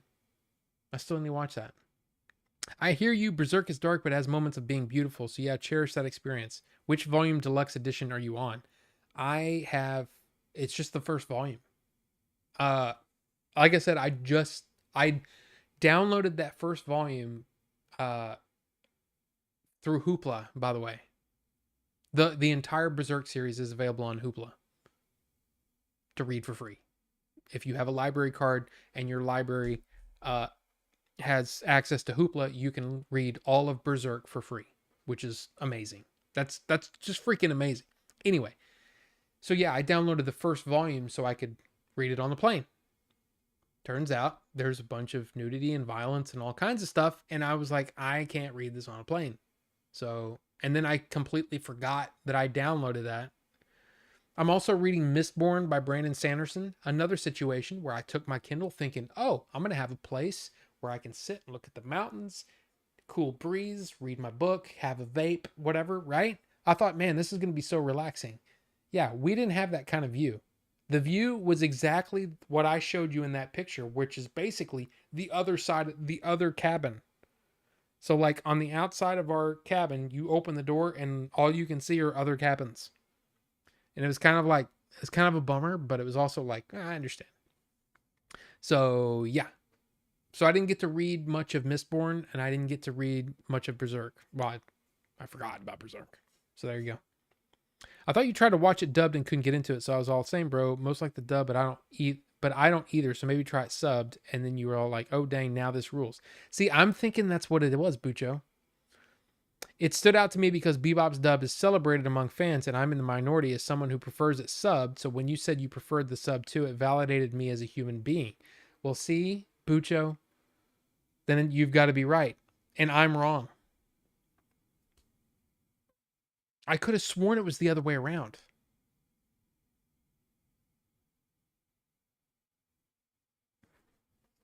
Am I thinking of another anime?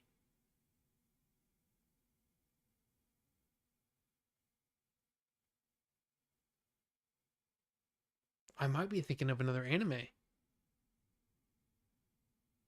But I haven't seen that much. I don't know. Basically, you can just chalk that up to I'm an idiot and I misspoke. That's probably what happened. I'm fairly consistently JX editor because I can't be bothered to think of anything else. Well, yeah, and I was sticking with Rob the Idiot for the longest time, but then I kept the more that I thought about it, the more I thought, do I really want to do reviews for a movie? But people go, well, you're an idiot though. If you're an idiot, why should I listen to you? And it was one of those weird things where it was like, yeah, that might not be a good idea to call yourself. I mean, it's supposed to be self-deprecating, because I almost killed myself with popcorn by eating popcorn. I almost died. I knew I had diverticulitis. I knew I had a problem. That was when I came up with that name. That was the thought process. I was like, well, God, I'm such an idiot.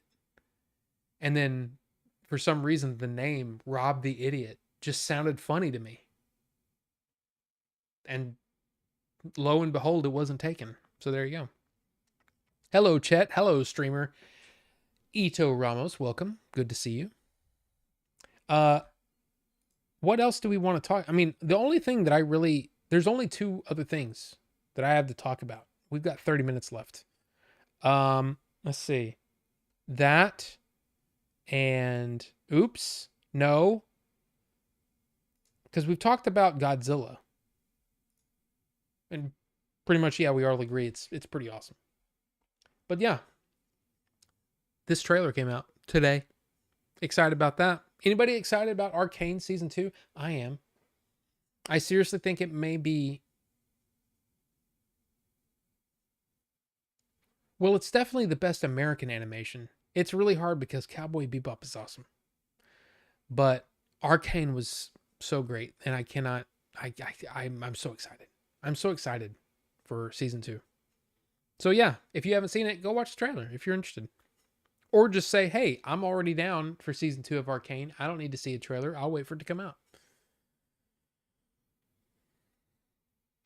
Then I won't mention nothing since you haven't gotten far enough into it. Yeah, barely anything, Matt. Barely anything, because like I said, I just started. What's all this talk about subs? We getting Jersey mics? You know what's funny? So I talked about how the food on the trip was one of the least pleasing things. Like I had a bison burger. I had we actually went to Applebee's and it was good. That's how good it was, is because we were eating sandwiches. We had grilled hot dogs one night just because there wasn't a whole lot around us, and we didn't want to drive an hour to get to a fast food place. You're basically camping out there, right? So I had a lot of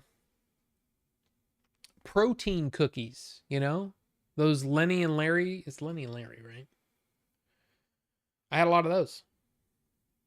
But yeah. Arcane. Yeah, Arcane. This show's gonna be good. But look here. I love Arcane. I thought that first season was badass. I'm excited. English dub is superior on Bebop. Well, the English one is. Oh, well, see, there you go. But what was funny is, so yeah, we barely had anything good to eat the whole week. When we got back on Friday night, that's what I went and got. I got my wife. There's this place. It's a Chinese food place. She likes the gyoza there. I went there and got those for her. And I got my Jersey Mike's, came home, and it was... I was sitting there. I I actually stopped. I chewed, took a bite, chewed, and I'm sitting there holding the sandwich and looking at it. And I just went, son of a bitch. She goes, what? And I said, how is it every time? Every single time I go to Jersey Mike's, it's like the best sandwich I've ever had. How? How do they do that? I don't know if you knew this, but I love Jersey Mike's. Hashtag not sponsored. Hashtag not sponsored, but would like to be sponsored. Dude, I would love to have a Jersey Mike's logo anywhere. Put them all over. I'll wear a Jersey Mike's shirt, hat, toboggan, skull cap, armband, underwear. I'll even show off the Jersey Mike's underwear. Here's a funny thing too. And this is going to be really disappointing for those of you who might be interested in this. On this trip, I did some twerking. My wife filmed it, and it doesn't look good. It's not good enough to share. I tried, but my wife's not a camera person. So just saying, I tried. So there you go. Haven't gone into Arcane yet. Saw the first episode, Carbonite. I'm telling you, man, that show grabbed a hold of me and would not let go. I love that show so much. I haven't had Netflix for months, but I'll probably sign up again specifically for Arcane Season 2. Yep. Coming out in November. Bucho. Most think the English dub is better because they saw it as kids and had no taste. Oh, burn. Burn. Those of us who saw Cowboy Bebop as grown-ass men of taste with hair on our chests, the dub is corny AF and the OG actors with subs is vastly superior. There you go, man. Bucho throwing down the gauntlet. And anything else in his hands. Just don't hand Bucho a baby. By the way, did you see that they're releasing the Mariachi trilogy in 4K? So yeah, you can get Bucho in 4K from, I think it's Shout Factory, right? Is it Shout? Here's the thing. I like Desperado. I probably don't ever need to see that movie again. That's the only one of the three that I really like. And I saw it so many times that I'm kind of like, I'm fine. Is that wrong? It's probably wrong. We don't have a Jersey Mike's down here. Someone clip it and tweet it out to Jersey Mike's. Yes. Yeah. Do it. Honestly, to be honest, I don't. Rob eating the sandwich is all. Life is good. It was so good. I don't care how people watch it. Anybody who likes Bebop is good by me. A Jersey Mike franchisee? Okay, now you're getting crazy. Contact them on Twitter. I follow Blimpy and they followed my back.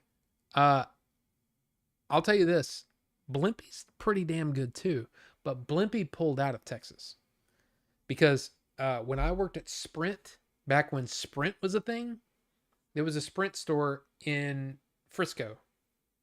And it was, I don't remember the mall, but it was by a mall, right? Sprint store. I did tech work back there. Sprint. Next door was Blimpy. I had Blimpy all the time. It was great. Blimpy's not around here anymore. It sucks. I picked up a lot of Jersey Mike's for DoorDash, but I've never had the pleasure myself. Well, here's the thing. You got to be a sandwich person. You know? You got to be a sandwich person. And you gotta, in my opinion, you gotta like the chewy bread, and you gotta like the veggies. If you're not a veggie guy and I just get meat, cheese, bread, Jersey Mike's isn't gonna be for you, unless you try the Philly cheesesteaks, in which case all the cheesesteaks are great too. But for me, what makes it is the lettuce, the tomato, the onion, the juice. That's what they call it. The juice at Jersey Mike's. Vinegar and oil. A little sprinkle of the little spice blend. Probably some oregano, other Italian seasonings. and that red wine vinegar and the olive oil just soaks down into the lettuce, right? And then it kind of goes around the meat a little bit, and then it soaks into the bottom. Oh my god. The more I talk about it, the more I want it. I'm a sandwich guy. I love sandwiches. So, new sandwich place, I'm going. I'm going to go. And like the only one, like Subway, I can't even think about Subway anymore because of Jersey Mike's. It destroyed sandwiches for me. Because nobody comes close. Firehouse is really good. But I'd still rather have Jersey Mike's. Just saying.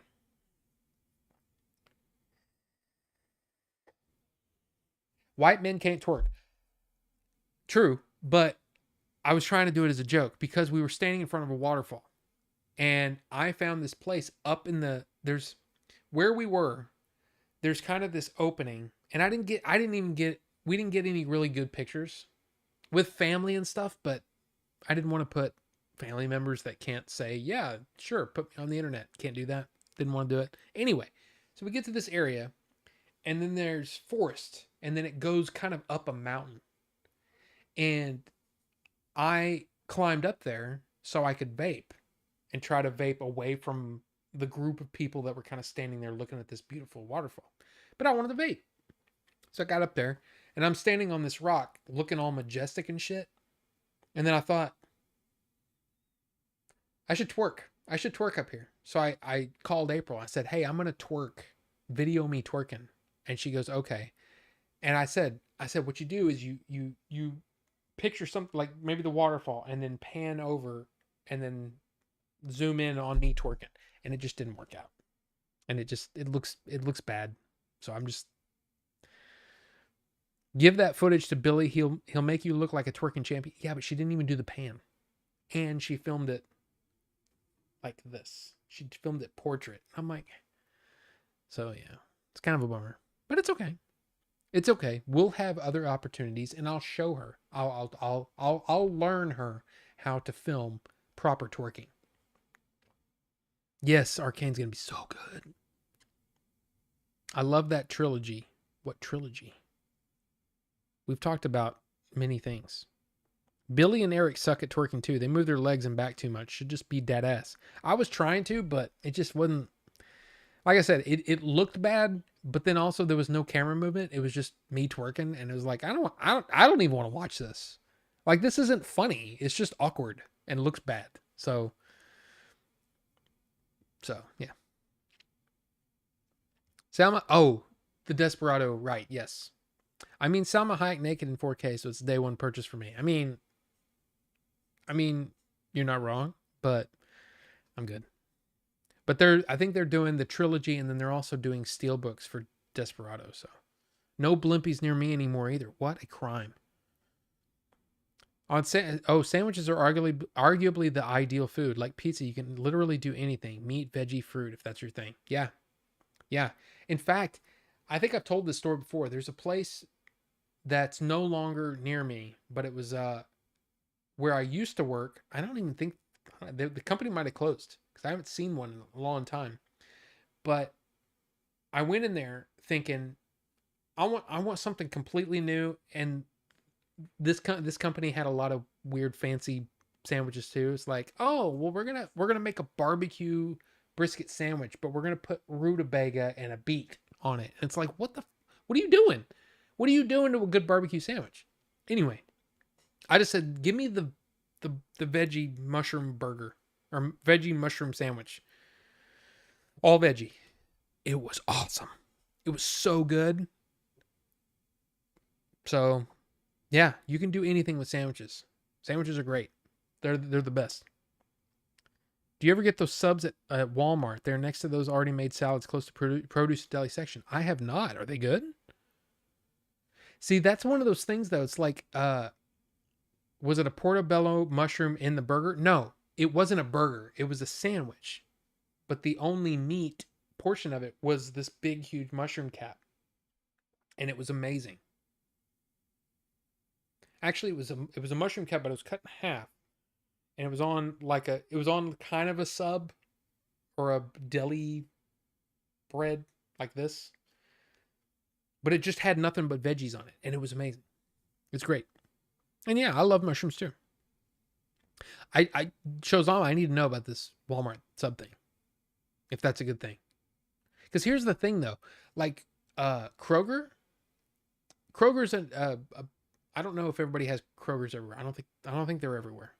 But Kroger here in Texas, the one that was by me for a while was like known for how good their chicken was. Like you get fried chicken at Kroger, it's badass.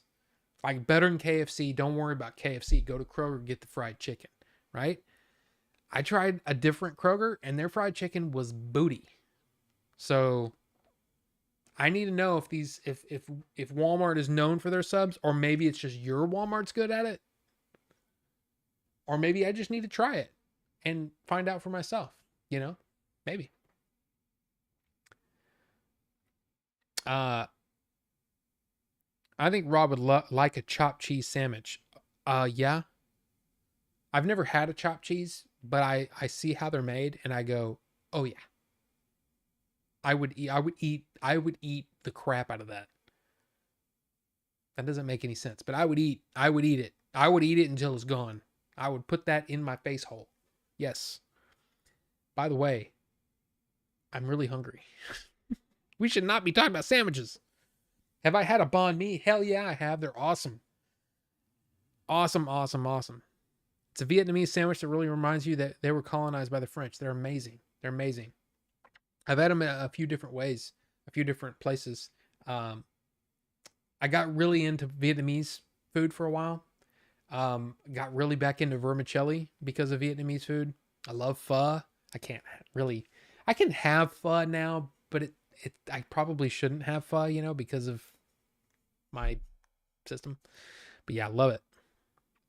Kroger's is awesome. We don't have that here. That fried chicken in Kroger smell good. Oh yeah. My Walmart has basic subs. They're meh. They're good in a pinch when Walmart used to work 24 hours. Was great as an option when working and forget to make a lunch, traveling, and walk into a Walmart on the way. I would eat the cheese out of that. Graveyard shift. Yes. Did we talk about... Yeah, we talked about Arcane. What else we got? Oh, just one more thing. Just one more thing.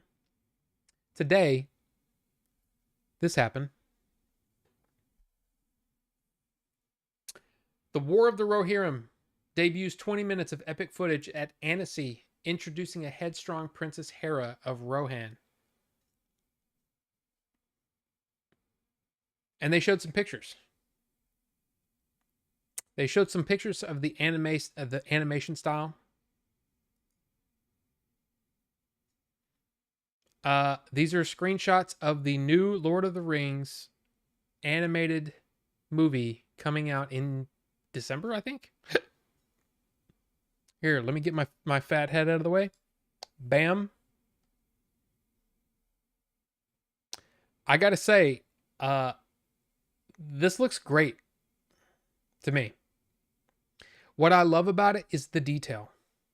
Because you know how some anime looks really cheap? This doesn't look cheap to me. This looks like they put effort into the design, into the backgrounds. Look at the texture of the brick behind her. It looks good. This could be really good. It could also be really bad. But there you go. I just wanted to show that off just in case you hadn't seen that. So, my ex introduced me to pho and banh mi, life-changing. I know. It's good stuff. I love pho so much. I would almost make my broth red with sriracha sauce back in the day. I just can't do it anymore. I can't really eat soups. They screw me up. Gamer Tamer 360, that's my brother. We talked about him earlier. Did I miss what the title is? What is the verdict on the aliens? Well, you're gonna have to go back, or I can tell you off stream.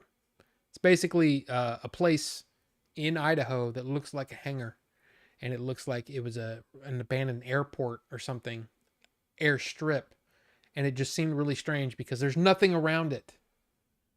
And it also is, there's a company called, or signs with INL, the Idaho National Laboratory. Again, it just got the imagination going. Could be aliens. I'm just saying. Could be aliens. It looks slick. I think it looks pretty good.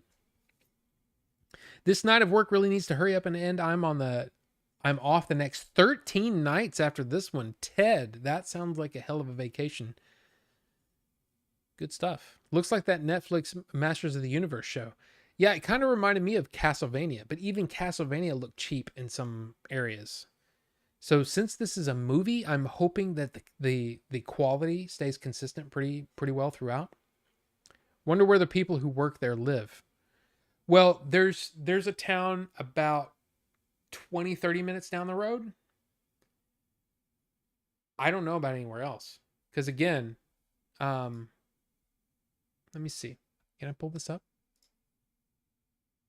Oh, I'd have to go here and then open up the map again.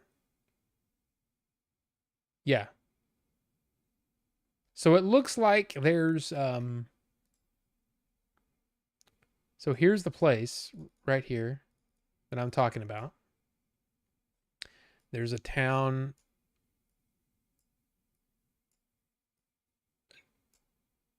I mean, little town. Mud Lake is barely a town. I mean, there's not a whole lot of people living there. Let's just pull it out. Pull it out. Man, my word choices are bad tonight.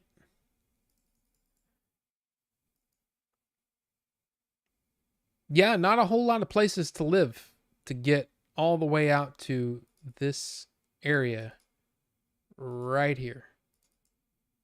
And again, Phil said, "Oh, it's probably a missile shelter or nuclear missile place, or oh, it's probably just an actual laboratory." Like I said, it just looked like a freaking hangar. Anyway,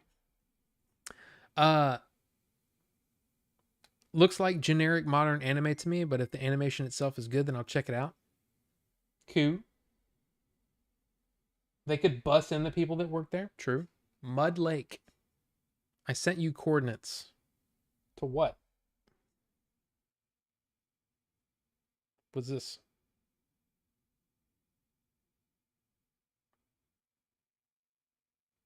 I don't know. How would I do that here?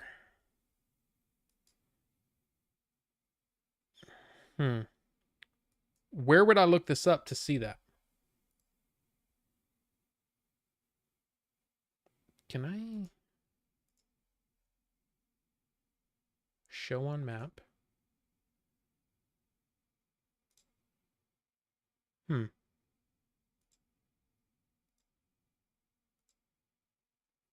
Interesting. He just sent this. This is my brother, by the way. Sent this to me. Hmm.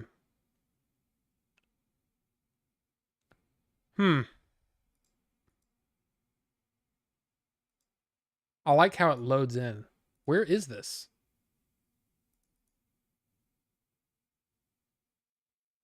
California?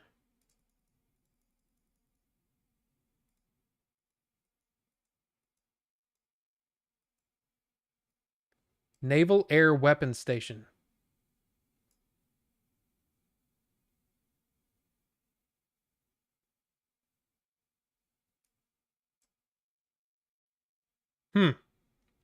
Where was that Pigeon Palace where Billy got the abandoned games? Oh, I don't even remember. It was on the way to California, so in between. I'm thinking it was Arizona, maybe New Mexico. I don't know. I just care for good animation and at least decent art style. Yep. Stargate. I don't know. It is interesting though. And interesting that's to me that's the most interesting thing is how it's mirrored. And that just looks like a some sort of divot in the ground. That looks like it's filled with water. What does this say? Naval Air Weapons Station. Interesting. It's 91 degrees there right now. That doesn't mean anything. Cool. Let's see. There's some shows that have good animation but horrible art style, and I can't get into them. I'm definitely like that. If the art style doesn't work for me, I'm done. Area 52, possibly. Area 42.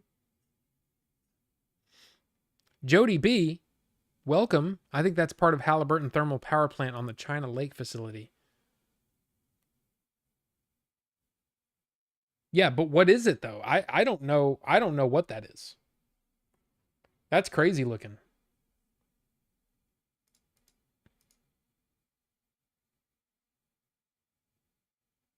And look at how are those trees?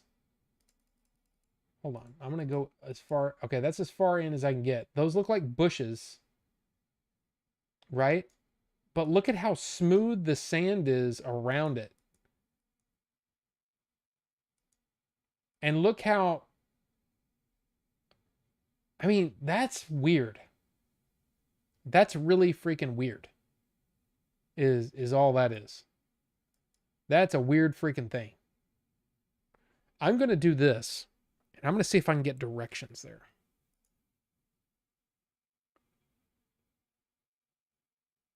Fastest route, 20 hours. So I won't be going there tonight. Can I move this? No. I was going to see what road I would take to get there because it didn't even look like there's a road.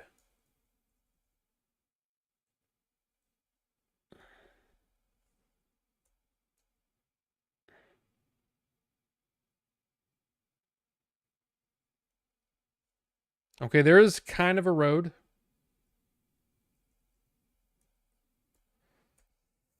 Yeah. It's the Halo weapon? Possibly. I mean, that's probably what it is, right? But hey, it's 10 o'clock and I am tired and thirsty. I have no water. So why don't we just end it here? Because I mean, that's all. Here's the thing. There was a ton of news that happened last week while I was out. Of course, the Alien Romulus trailer. I'm so excited for that. I can't wait. I can't wait for it. I know that's hyperbole, but I really, man, I want to see this movie really bad. And then, of course, we got Inside Out 2 coming out in 2 days. Next week, is it the week after? I can't remember what day it is. I can't remember. It's the Horizon is coming out. Kevin Costner's movie. I want to see that. I actually want to see Viggo Mortensen's movie, The Dead Don't Hurt, I think. I need to see, because, it came out while I was on vacation. I don't know if it's playing anywhere around here. I'd like to see that too. The Alien trailer showed too much. I don't know. I mean, I hope you're wrong. I don't know if you're wrong or not. I hope you're wrong. And there's a ton of great stuff that we haven't seen yet. But later, Rob in chat, great stream. Hey, thank you, Carbonite. I appreciate it. Let's see. Wait, good content for the next Chasing the Unknown. That's quite a drive, but we'll see. There's a YouTube channel one of the guys from Mount Wilson Ranch runs, and they have been showing behind the scenes stuff from the show. Interesting. I go out there all the time with my friends looking for snakes. We drive right up to the back gate of that base where the Halliburton employees enter. They ride in white vans and are pretty chill. But for sure, weird shit goes on out there. Interesting. But look, guys, time to go. You guys have a great rest of your week. Got some good things coming. And, we're doing the thing. So, yeah. Keep on keeping on. I hope you have a great one. I recommend checking out a Wraith stream for those of y'all who haven't yet. I might catch you in his chat. Did you hear that? Y'all go check out Wraith when he does his streams. But yeah, you guys have a great one, and we'll talk at you later. Okay, bye.